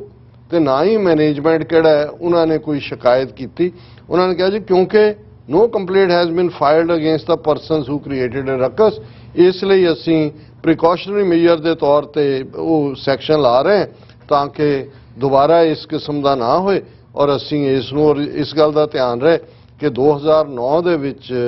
ਇਸੇ ਹੀ ਪੱਬ ਦੇ ਵਿੱਚ ਸ਼੍ਰੀ ਰਾਮ ਸੈਨਾ ਦੇ ਨਾਂ ਥੱਲੇ ਵੈਲੈਂਟਾਈਨ ਡੇ ਦੇ ਮੌਕੇ 14 ਫਰਵਰੀ ਨੂੰ ਕਿ ਵੀ ਇਹਨਾਂ ਨੇ ਕਿਵੇਂ ਮਾਰ ਕੁਟਾਈਆਂ ਕੀਤੀਆਂ। ਕੁਝ ਹਾਲਤਾਂ 'ਚ ਤਾਂ ਇਹ ਸੀ ਕਿ ਭੈਣ ਭਰਾ ਵਿਚਾਰੇ ਇਕੱਠੇ ਬੈਠੇ ਖਾਣਾ ਖਾ ਰਹੇ ਨੇ ਔਰ ਕਿ ਭਾਈ ਅਸੀਂ ਜਿਹੜਾ ਹੈ ਉਹ ਔਰ ਉਹਨਾਂ ਨੂੰ ਇਹ ਕਹਿ ਕੇ ਕਿ ਭਾਈ ਆਸ਼ਕੀ ਕਰ ਰਹੇ ਹੋ ਉਹਨਾਂ ਦੇ ਨਾਲ ਜੋ ਕੀਤਾ। ਹੁਣ ਈਵਨ ਇਸ ਹੱਦ ਤੱਕ ਹੈ ਕਿ ਭਾਈ ਇਹ ਜਿਹੜਾ ਕੰਪਲੇਂਟ ਵੀ ਕੋਈ ਫਾਈਲ ਕਰਨ ਲਈ ਅੱਗੇ ਨਹੀਂ ਆਉਂਦਾ। ਫਿਰ ਜਿਹੜਾ ਇਹਨਾਂ ਦੇ ਇੱਕ ਰਾਮਨੌਮੀ ਦੇ ਪੀਰੀਅਡ 'ਚ ਜਦੋਂ ਪਿਛਲੇ ਦਿਨ ਗੁਜ਼ਰੇ ਔਰ ਹੁਣ ਈਦ ਦੇ ਮੌਕੇ ਦੇ ਉੱਤੇ ਇਹ ਰਾਸ਼ਟਰਾ OST ਦੀ ਨਿਊਜ਼ ਹੈ कि Hindu mobs entered Muslim neighborhoods wielding swords and sticks, shouting communal slogans, playing loud music. They danced, women and children included, in front of mosques as provocative songs replete with Islamophobic content blared from speakers. In most instances, this invariably happened during the late afternoon when Muslims are performing namaz or breaking their Ramzan. ਇਹ ਅਪ੍ਰੈਲ ਤੋਂ ਜੋ trend ਚੱਲ ਰਿਹਾ ਹੈ ਕਿ ਮਸੀਤਾਂ ਦੇ ਸਾਹਮਣੇ ਇਹਨਾਂ ਹਿੰਦੂ ਤਵੀਆਂ ਦੀ ਭੀੜ ਜਾ ਕੇ ਭੜਕਾਊ ਨਾਰੇ ਲਾਉਂਦੇ ਨੇ। ਆਪਣੇ ਕਈ ਥਾਵਾਂ ਤੇ ਤਾਂ ਜੇ ਅਸੀਂ ਹਨੂਮਾਨ ਚਾਲੀਸਾ ਪੜ੍ਹ ਰਹੇ ਹਾਂ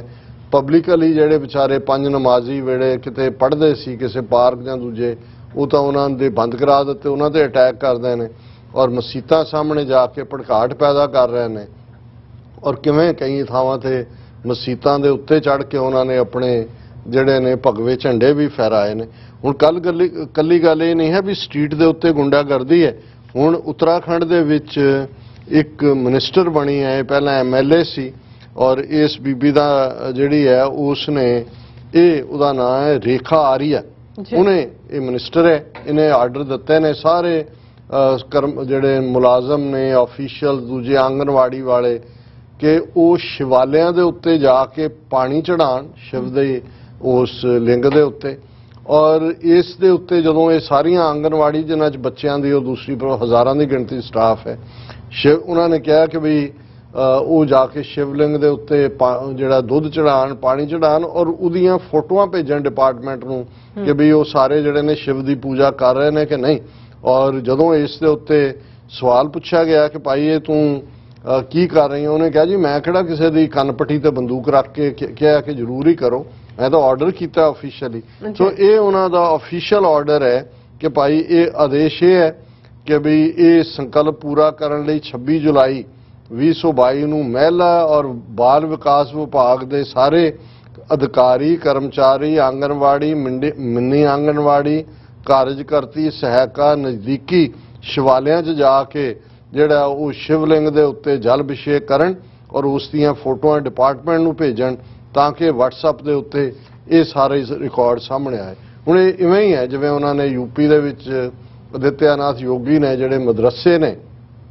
ਹਜ਼ਾਰਾਂ ਦੀ ਗਿਣਤੀ 'ਚ ਉਹਨਾਂ ਨੂੰ ਕਿਹਾ ਕਿ ਜੀ ਵੰਦੇ ਮਾਤਰਮ ਪੜ੍ਹੋ ਔਰ ਜਿਹੜਾ ਯੋਗਾ ਕਰੋ, ਉਹਦੀਆਂ ਫੋਟੋਆਂ ਭੇਜੋ, ਉਹਦੀਆਂ ਵੀਡੀਓ ਬਣਾ ਕੇ ਭੇਜੋ। ਸੋ ਹੁਣ ਜਿਹੜੀ ਗੱਲ ਨੈਲਸਨ ਮੰਡੇਲਾ ਦੀ ਗ੍ਰੈਂਡ ਡਾਟਰ ਨੇ ਕਹੀ ਹੈ ਕਿ ਭਾਈ ਜੇ ਇੰਟਰਨੈਸ਼ਨਲ ਇੰਟਰਵੈਂਸ਼ਨ ਨਾ ਹੋਈ ਤਾਂ ਇੰਡੀਆ ਇੱਕ ਅਪਾਰਥਾਈਡ ਵਾਲੀ ਸਟੇਟ ਬਣ ਜਾਏਗਾ। ਉਹ ਤਾਂ ਬਣ ਗਿਆ।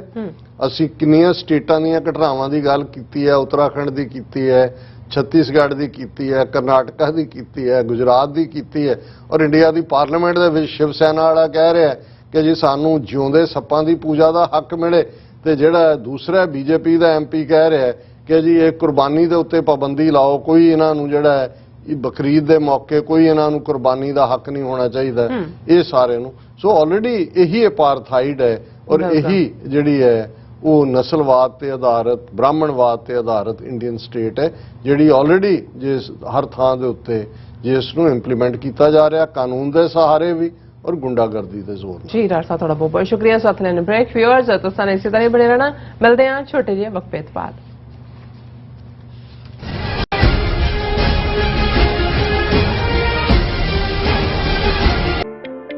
सिग्नेचर ट्रक सर्विस ਰਾਊਟ 81 ਉੱਤੇ ਐਗਜ਼ਿਟ 235 ਤੇ ਟਰੱਕਰ ਵੀਰਾਂ ਲਈ 24 ਘੰਟੇ ਰੋਡ ਸਰਵਿਸ ਦੀ ਸੁਵਿਧਾ ਮੌਜੂਦ। Heavy duty repair, oil change, ਪੁਰਾਣੇ ਅਤੇ ਨਵੇਂ tyre, computer diagnostic, DPF cleaning, brake service ਜਾਂ ਰਸਤੇ ਵਿੱਚ ਆਈ ਹਰ ਤਰ੍ਹਾਂ ਦੀ ਰਿਪੇਅਰ ਪ੍ਰੋਫੈਸ਼ਨਲ ਟੀਮ ਵੱਲੋਂ ਕੀਤੀ ਜਾਂਦੀ ਹੈ। ਬ੍ਰੇਕਫਾਸਟ, ਲੰਚ ਅਤੇ ਡਿਨਰ ਲਈ ਪੰਜਾਬੀ ਢਾਬੇ ਦਾ ਆਨੰਦ ਵੀ ਮਾਣੋ। ਡਰਾਈਵਰ ਅਤੇ ਟਰੱਕ ਆਪਰੇਟਰ ਵੀਰ ਡਿਸਪੈਚ ਦੀ ਸਰਵਿਸ ਲਈ ਸਾਡੇ ਨਾਲ ਸੰਪਰਕ ਕਰਨ। Signature Truck Service 58 Triangle Drive, Weyers Cave, Virginia 24486। ਕੀ ਤੁਸੀਂ ਰੋਜ਼ਾਨਾ ਕੰਮ ਤੇ ਆਪਣਾ ਵਧੇਰੇ ਸਮਾਂ ਬਿਤਾਉਣ ਤੋਂ ਪਰੇਸ਼ਾਨ ਹੋ? ਆਪਣੀ ਪੂੰਜੀ ਨੂੰ ਕੰਮ ਤੇ ਲਗਾਓ, ਸਾਡੇ ਨਾਲ ਇਨਵੈਸਟ ਕਰੋ। ਅਸੀਂ ਤੁਹਾਡੀ ਪੂੰਜੀ ਤੋਂ ਤੁਹਾਡੇ ਲਈ ਵਧੇਰੇ ਪੈਸੇ ਬਣਾ ਸਕਦੇ ਹਾਂ। ਅਸੀਂ ਪ੍ਰਾਈਵੇਟ ਇਕੁਇਟੀ ਇਨਵੈਸਟਮੈਂਟ ਫਰਮ ਹਾਂ ਤੇ ਕਮਰਸ਼ੀਅਲ ਰੀਅਲ ਏਸਟੇਟ ਵਿੱਚ ਮਾਹਿਰ ਹਾਂ। Property management, leasing, asset management, commercial real estate investment ਵਿੱਚ ਸਾਰੀਆਂ ਸੇਵਾਵਾਂ ਲਈ ਅਮਰੀਕਾ ਭਰ ਵਿੱਚੋਂ ਤੁਸੀਂ ਸਾਡੇ ਤੱਕ ਪਹੁੰਚ ਕਰ ਸਕਦੇ ਹੋ। ਆਜ਼ਾਦ ਕਮਰਸ਼ੀਅਲ ਰੀਅਲਟੀ ਸਰਵਿਸਿਜ਼ ਤੇ Azad Family Trust 701 North Fort Oak road,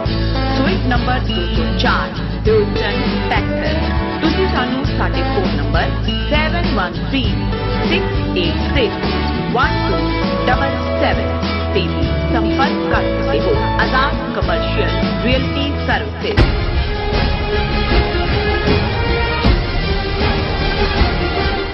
viewers welcome back on program. Viewers गलबात करन जा रहे हैं कि भारत ने एक बार फिर CPEC योजना उत्ते तिखी जिहड़ी टिप्पणियां कीती है। सो भारतीय विदेश मंत्रालय वालों चीन और पाकिस्तान दोनों मुल्कों की आलोचना करदियां कहा गया है कि यह प्रोजेक्ट है इलीगल है क्योंकि समुचे कश्मीर ते भारत का हक है। सो इस बारे आप गलबात करन जा रहे हैं। सो असीं चाहांगे कि तुसां ने इसी तरह बने रहना, देखण सुन लई या लिखण लई तुहाडा सब दा बहुत बहुत धन्नवाद जी। डॉक्टर साहब की विचार ने? देखो असीं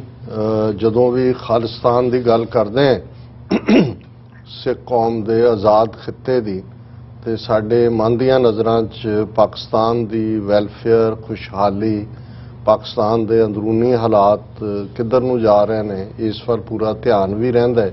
ਔਰ ਨਜ਼ਰ ਵੀ ਰਹਿੰਦੀ ਹੈ। ਔਰ ਪਿਛਲੇ ਦਿਨਾਂ 'ਚ ਵੀ ਇੱਕ ਕ੍ਰਾਈਸਿਸ ਜਿਹੜਾ constitutional crisis he kind of ਹੋਇਆ ਜਦੋਂ ਕਿ ਪਾਕਿਸਤਾਨ ਦੇ ਪੰਜਾਬ ਸੂਬੇ ਦੇ ਵਿੱਚ ਜਿਹੜੀ ਲੀਡਰਸ਼ਿਪ ਦੇ ਲਈ ਜਾਂ ਚੀਫ ਮਿਨਿਸਟਰ ਦੇ ਲਈ VOTING ਦੇ ਦੌਰਾਨ ਜਿਹੜੇ 10 ਮੈਂਬਰ ਮੁਸਲਿਮ ਲੀਗ ਕਾਫ ਨਾਲ ਸੰਬੰਧਿਤ ਸਨ ਜਿਨ੍ਹਾਂ ਨੇ ਜ਼ਾਹਰ ਹੈ ਚੌਧਰੀ ਪਰਵੇਜ਼ ਇਲਾਹੀ ਉਹਨਾਂ ਦੇ ਉਮੀਦਵਾਰ ਵੀ ਕਿਉਂਕਿ ਉਹਨਾਂ ਦਾ ਅਲਾਇੰਸ ਇਮਰਾਨ ਖਾਨ ਦੀ ਪਾਰਟੀ ਤਹਿਰੀਕ ਇਨਸਾਫ ਦੇ ਨਾਲ ਸੀ। ਲੇਕਿਨ ਐਨ ਮੌਕੇ ਦੇ ਉੱਤੇ ਡਿਪਟੀ ਸਪੀਕਰ ਜਿਹੜੇ ਅਸੈਂਬਲੀ ਦੇ ਸੀ ਉਹਨਾਂ ਨੇ ਚੌਧਰੀ ਸ਼ੁਜਾਤ ਹੁਸੈਨ ਜਿਹੜੇ ਪ੍ਰੈਜ਼ੀਡੈਂਟ ਨੇ ਅਦਰਵਾਈਜ਼ ਇਸ ਪਾਰਟੀ ਦੇ ਲੇਕਿਨ पार्लियामानी पार्टी वो MP नहीं ने ਜਾਂ जो भी ਉਹਨਾਂ ਦਾ MLA लोकल ਹੁੰਦੇ तो ਉਹਨਾਂ ਦੀ चिट्ठी उन्हें डिप्टी स्पीकर ने पढ़ी और उन्हें कहा भी क्योंकि चौधरी साहब ने शुजात हुसैन ने कहा कि साडे असी किसी पासे वोट नहीं पा रहे इसलिए उन्होंने हमजा शरीफ ਨੂੰ चीफ मिनिस्टर ਦੀ उम्मीदवार ਦਾ ਜੇਤੂ करार दिता है। तहरीक इंसाफ ਵੱਲੋਂ खास तौर पर चौधरी परवेज़ इलाही सुप्रीम कोर्ट च गए और सुप्रीम कोर्ट का फैसला जिहड़ा अज सारे ही पाकिस्तानी चैनल्स से भी डिस्कस हो रहा सी उहदे च 3 मैंबरी जिहड़ा उन्हां दा बेंच सी उन्होंने इस जिहड़ा डिप्टी स्पीकर के फैसले नूं नकारिया और उन्होंने चौधरी परवेज़ इलाही नूं और रादर एक कदम अगे जांदे कहा भी 11 बजे तक उन्होंने सौं चुकाई जाए। गवर्नर नूं कहा जे गवर्नर आनाकानी करे तो फिर प्रेजिडेंट नूं। सो एक पासे जिहड़ा एक किस्म का कॉन्स्टिट्यूशनल क्राइसिस चल रहा सी वो रिजॉल्व होने वाल वधिया आने वाले पीरीयड च हालात की रुख लैंदे ने क्योंकि इमरान खान साहब की इस दे उत्ते जिहड़ी लाइन है वो तां ਜਲਦੀ ਚੋਣਾਂ ਕਰਵਾਉਣ ਦੀ ਹੈ। ਹੁਣ ਜੇ ਚੌਧਰੀ ਪਰਵੇਜ਼ ਇਲਾਹੀ ਚੀਫ ਮਿਨਿਸਟਰ ਬਣ ਜਾਂਦੇ ਨੇ ਔਰ ਫੌਰਨ ਬਾਅਦ ਉਹ ਆਪਣੀ ਇਸ ਵੇਲੇ ਹੁਣ ਪਾਕਿਸਤਾਨ ਪ੍ਰੋਵਿੰਸ ਖੈਬਰ ਪਖਤੂਨਖਵਾ ਇਹਨਾਂ ਦੇ ਵਿੱਚ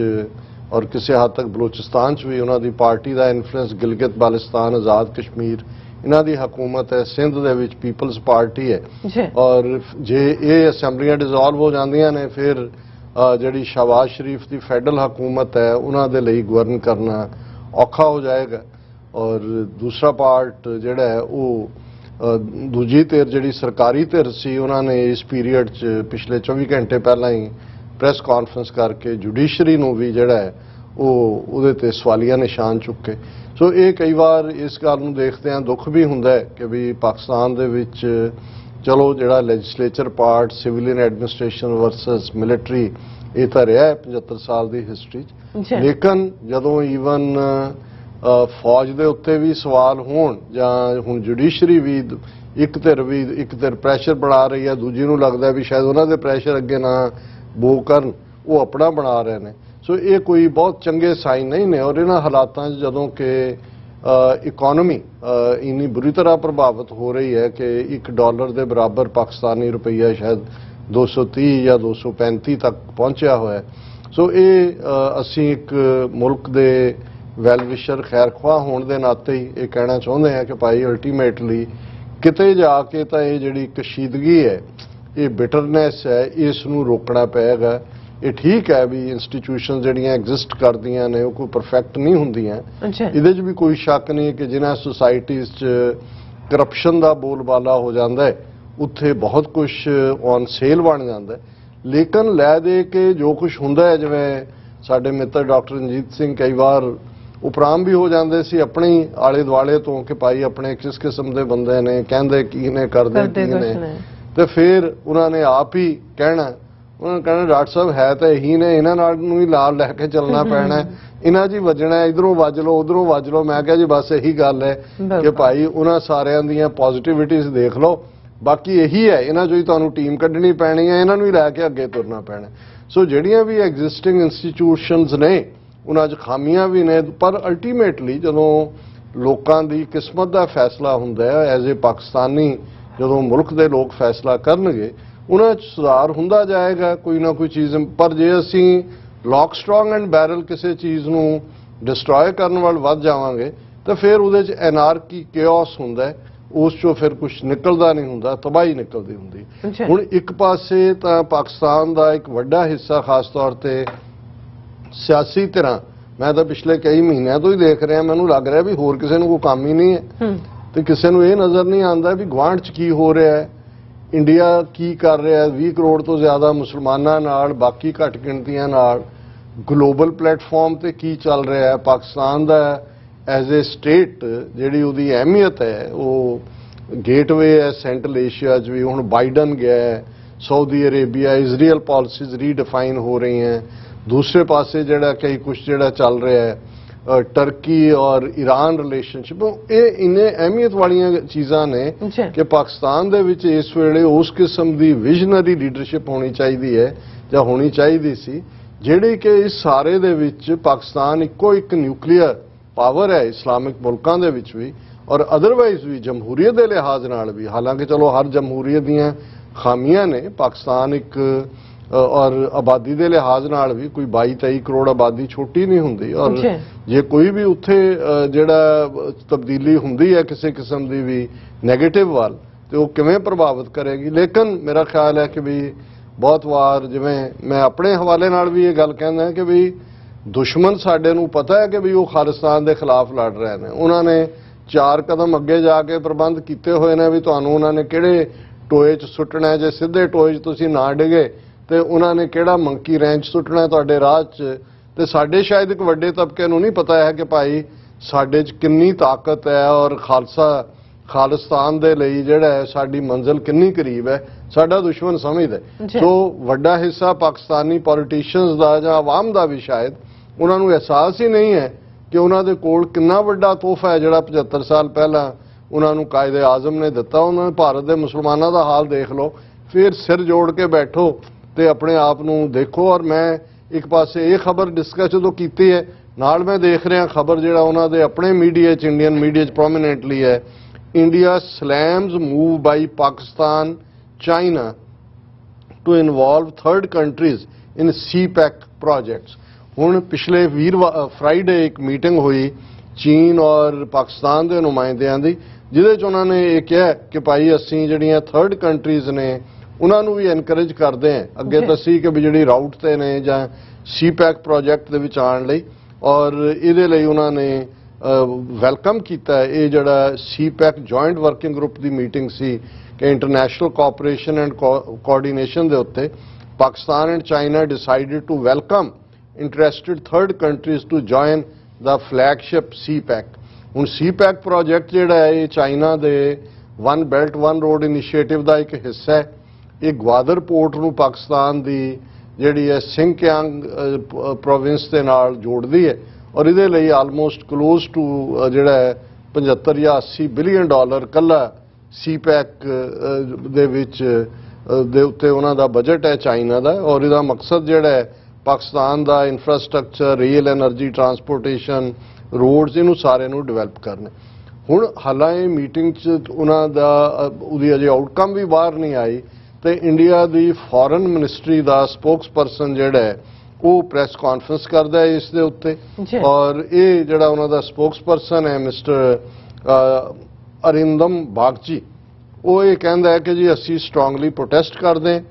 ਅਸੀਂ ਇਹ ਦੇਖਿਆ, we have seen reports on encouraging proposed participation of third countries in so called CPEC। ਹੁਣ ਉਹ ਲਾਈਫ ਲਾਈਨ ਹੈ ਪਾਕਿਸਤਾਨ ਦੀ ਵੀ, ਔਰ ਚੀਨ ਦਾ ਜਿਹੜਾ ਫਿਊਚਰ ਹੈ ਉਹਨੂੰ ਉਹ ਸੋ ਕਾਲਡ ਕਹਿ ਰਿਹਾ ਹੈ। Any such actions by any party directly infringe on India sovereignty and territorial integrity. ਹੁਣ ਇਹਨਾਂ ਨੂੰ ਤਕਲੀਫ ਕੀ ਹੈ? ਇਹ ਕਹਿੰਦੇ ਨੇ ਬਾਕੀ ਕਸ਼ਮੀਰ ਤਾਂ ਇਹਨਾਂ ਨੇ ਸਾਂਭ ਲਿਆ, ਉਦੋਂ ਯੂਨੀਅਨ ਟੈਰੀਟਰੀ ਬਣਾਤਾ, ਲਦਾਖ ਨੂੰ ਜੰਮੂ ਕਸ਼ਮੀਰ 'ਚ ਡੈਮੋ 3 ਡਰਟੀ ਡੀਜ਼ ਲਾਗੂ ਕਰ ਰਹੇ ਨੇ, ਪਰ ਕਿਉਂਕਿ ਜਿਹੜਾ ਚਾਈਨਾ ਪਾਕਿਸਤਾਨ ਇਕਨੋਮਿਕਲ ਕੋਰੀਡੋਰ ਹੈ ਉਹ ਆਜ਼ਾਦ ਕਸ਼ਮੀਰ ਗਿਲਗਿਤ ਬਾਲਟਿਸਤਾਨ 'ਚੋਂ ਲੰਘਣਾ ਹੈ, ਉਹ ਕਹਿੰਦੇ ਨੇ ਸਾਡੀ ਟੈਰੀਟਰੀ ਹੈ, ਔਰ ਇਹ ਜਿਹੜੀ ਹੈ ਅਸੀਂ ਇਹ ਵਾਰਨ ਕਰਦੇ ਹਾਂ ਕਿ ਬਈ ਇਹ ਇੰਡੀਆ ਦੀ ਸੋਵਰਨਿਟੀ ਦੇ ਉੱਤੇ ਨਾ ਕੀਤਾ ਜਾਏ। India firmly and consistently opposes projects in the so called CPEC which are in Indian territory that has been illegally occupied by Pakistan। कि illegal occupation है पाकिस्तान दी। Such activities are inherently illegal, illegitimate and unacceptable and will be treated accordingly by India। क्या पिद्दी का शोरबा, अपनी औकात देखो। चीन ਨੂੰ ਤੁਸੀਂ ਕਹਿ ਰਹੇ ਹੋ ਕਿ ਜੀ ਉਹ ਇਲੀਗਲੀ ਆਕੂਪਾਈਡ ਟੈਰੀਟਰੀ ਪਾਕਿਸਤਾਨ ਨੇ ਜਿਹੜੀ ਕੀਤੀ ਹੈ ਉਹਦੇ ਤੇ ਕਰ ਰਹੇ, ਪਰ ਮੈਂ ਇਹ ਦੇਖਦਾ ਵੀ ਇਹਨਾਂ ਦੀ ਹਕਾਮਤ ਦੇਖੋ ਕਿ ਵੀ ਕਿਸ ਹੱਦ ਤੱਕ ਇਹ ਭੂਤਰੇ ਹੋਏ ਨੇ, ਤੇ ਪਾਕਿਸਤਾਨ ਦੇ ਲਾਰਜਰ ਮਾਸਿਸ ਔਰ ਪੋਲੀਟੀਕਲ ਪਾਰਟੀਆਂ ਦੀ ਹਾਲਤ ਦੇਖੋ। ਤਾਂ ਫਿਰ ਮੈਨੂੰ ਇਹਨਾਂ ਦੇ ਆਪਣੇ ਹੀ ਸਕਾਲਰ ਉਹ ਕਹਿੰਦੇ ਹੁੰਦੇ ਨੇ ਵੀ ਕਿਵੇਂ ਡਿਸਟਰੋਏ ਕੀਤੀ ਹਲਾਕੂ ਨੇ, ਔਰ ਦੂਸਰੀ ਬਗਦਾਦ ਦੀ ਇਸਲਾਮਿਕ ਸਿਵਲਾਈਜੇਸ਼ਨ। ਤਾਂ ਉਹ ਇੱਕ ਰੀਜ਼ਨ ਇਹ ਹੁੰਦਾ ਹੈ ਕਿ ਉਹ ਫੌਜ ਲੈ ਕੇ ਚੜਿਆ ਹੋਇਆ ਹੈ, ਔਰ ਜਿਹੜੇ ਉਹ ਬਗਦਾਦ ਦੇ ਵਿੱਚ ਬੈਠੇ ਉਹਨਾਂ ਦੇ ਸਕਾਲਰ ਔਰ ਦਰਬਾਰੀ, ਔਰ ਉਹ ਇਹ ਡਿਸਕਸ ਕਰ ਰਹੇ ਨੇ ਕਿ ਕਊਆ ਜਿਹੜਾ ਮਾਰਨਾ ਹੈ ਹਲਾਲ ਹੈ ਕਿ ਹਰਾਮ ਹੈ। तो इवें ही हुंदा है, फिर तबाहियां इवें ही हुंदियां ने। जी डॉक्टर साहब तुहाडा बहुत बहुत शुक्रिया। इस वक्त ने ब्रेक व्यूअर्स तुसीं इसे तरह बने रहना, मिलते हैं छोटे जे ब्रेक तो बाद।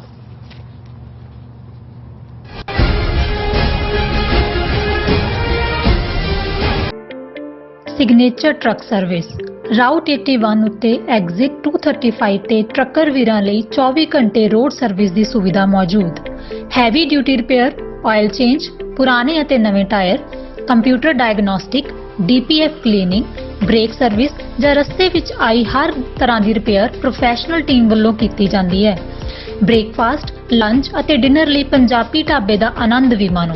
ਡਰਾਈਵਰ ਅਤੇ ਟਰੱਕ ਆਪਰੇਟਰ ਵੀਰ ਡਿਸਪੈਚ ਦੀ ਸਰਵਿਸ ਲਈ ਸਾਡੇ ਨਾਲ ਸੰਪਰਕ ਕਰਨ। Signature Truck Service 58 Triangle Drive, Weyers Cave, Virginia 24486।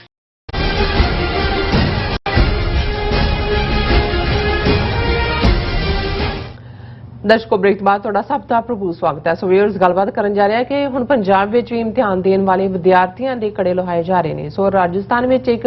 ਸਿੱਖ ਗ੍ਰੰਥੀ ਦੇ ਕੇਸ ਕਤਲ ਕੀਤੇ ਗਏ ਹਨ। ਵੀਅਰਸ ਇਉਂ ਜਾਪਦਾ ਹੈ ਕਿ ਸਿੱਖਾਂ ਦੀ ਸਿਆਸੀ ਆਜ਼ਾਦੀ ਖੋਣ ਤੋਂ ਬਾਅਦ ਹੁਣ ਧਾਰਮਿਕ ਆਜ਼ਾਦੀ ਤੇ ਵੀ ਸਿੱਧੇ ਹਮਲੇ ਕੀਤੇ ਜਾ ਰਹੇ ਨੇ। ਸੋ ਇਸ ਬਾਰੇ ਆਪਾਂ ਗੱਲਬਾਤ ਕਰਨ ਜਾ ਰਹੇ ਹਾਂ ਔਰ ਨਾਲ ਹੀ ਗੁਰਬਾਣੀ ਵਿਚਾਰਾਂ ਇਨਸਾਨ ਤੋਂ ਨਾ ਪਾਈ ਜਾਏਗੀ। ਸੋ ਅਸੀਂ ਚਾਹਾਂਗੇ ਕਿ ਤੁਸੀਂ ਇਸੇ ਤਰ੍ਹਾਂ ਬਣੇ ਰਹਿਣਾ। ਦੇਖਣ ਸੁਣ ਲਈ ਲਿਖਣ ਲਈ ਤੁਹਾਡਾ ਸਭ ਦਾ ਬਹੁਤ ਬਹੁਤ ਧੰਨਵਾਦ ਜੀ। ਡਾਕਟਰ ਸਾਹਿਬ ਕੀ ਕਹਿਣਾ ਚਾਹੋਗੇ? ਦੇਖੋ ਪਿਛਲੇ ਵੀਕਐਂਡ ਤੋਂ ਹੁਣ ਤੱਕ 2-3 ਖਬਰਾਂ ਜਿਹੜੀਆਂ ਸਿੱਖ ਹਲਕਿਆਂ ਦੇ ਵਿੱਚ ਹੀ ਜ਼ਿਆਦਾ ਡਿਸਕਸ ਹੋ ਰਹੀਆਂ ਸੋਸ਼ਲ ਮੀਡੀਆ ਤੇ। ਪਹਿਲਾਂ ਰਾਜਸਥਾਨ ਦੇ ਹਵਾਲੇ ਨਾਲ ਆਈ ਕਿ ਕਿਵੇਂ ਇੱਕ ਸਿੱਖ ਗ੍ਰੰਥੀ ਜਿਹੜਾ ਬਾਈਕ ਤੇ ਜਾ ਰਿਹਾ ਸੀ ਉਸ ਨੂੰ ਗੁੰਡਿਆਂ ਵੱਲੋਂ ਰੋਕ ਕੇ ਉਸ ਤੇ ਕੇਸ ਕਤਲ ਕੀਤੇ ਗਏ, ਉਸ ਤੋਂ ਜਿਹੜੀ ਧਨ ਰਾਸ਼ੀ ਖੋਈ ਗਈ ਔਰ ਉਸ ਦਾ ਰਾਜਸਥਾਨ ਦੇ ਵਿੱਚ ਕਾਂਗਰਸ ਦੀ ਸਰਕਾਰ ਹੈ ਪਰ ਇਸ ਵੇਲੇ ਹਿੰਦੂ ਤੋਂ ਵੀ ਗੁੰਡਿਆਂ ਦਾ ਇੰਨਾ ਬੋਲਬਾਲਾ ਚਾਰੇ ਪਾਸੇ ਕਿ ਉਹ ਜਿਹਦੇ ਨਾਲ ਜੋ ਮਰਜ਼ੀ ਕਰਨ, ਨਾ ਕੋਈ ਰਿਪੋਰਟ ਬਣਦੀ ਹੈ ਨਾ ਕੋਈ ਉਹਨਾਂ ਦੇ ਖਿਲਾਫ ਕਾਰਵਾਈ ਹੁੰਦੀ ਹੈ। ਅਸੀਂ ਪਿਛਲੇ ਕਈ ਮਹੀਨਿਆਂ ਦੇ ਵਿੱਚ ਕਈ ਰਿਪੋਰਟਾਂ ਦੇਖੀਆਂ। ਚੰਡੀਗੜ੍ਹ 'ਚ ਵੀ ਹੋਇਆ ਕਿ ਭਾਈ ਸੈਂਟਰਲ ਸਰਵਿਸ ਕਮਿਸ਼ਨ ਦੇ ਜਾਂ ਜਿਹੜੇ ਸੈਂਟਰਲ ਬੋਰਡ ਕੋਈ ਨੀਟ ਐਗਜ਼ਾਮ ਕੋਈ ਫਲਾਣਾ ਹੋ ਰਿਹਾ, ਕਿਰਪਾਨਾਂ ਲਵਾਈਆਂ, ਕੜੇ ਲਵਾਏ, ਕਈ ਥਾਂ ਤੇ ਐਸਾ ਹੋਇਆ ਜਿੱਥੇ ਦਸਤਾਰ ਲਾ ਕੇ ਆਉਣ ਲਈ ਕਿਹਾ ਗਿਆ। ਹੁਣ ਇਸੇ ਤਰ੍ਹਾਂ ਈਵਨ ਯੂਪੀ ਦੇ ਇੱਕ ਬਰੇਲੀ ਦੇ ਸਕੂਲ ਦੇ ਵਿੱਚ ਅੰਗਰੇਜ਼ੀ ਸਕੂਲ 'ਚ ਸਿੱਖ ਵਿਦਿਆਰਥੀਆਂ ਨੂੰ ਕ੍ਰਿਸਚਨ ਸਕੂਲ ਤੁਸੀਂ ਹੌਸਲੇ ਵਧੇ ਦੇਖੋ। ਔਰ ਸ਼ਾਇਦ ਕਿਉਂਕਿ ਹਿੰਦੂ ਤਵੀਆਂ ਨੂੰ ਇਹ ਲੱਗਦਾ ਵੀ ਸਿੱਧੀ ਲੜਾਈ ਨਾਲੋਂ ਜੇ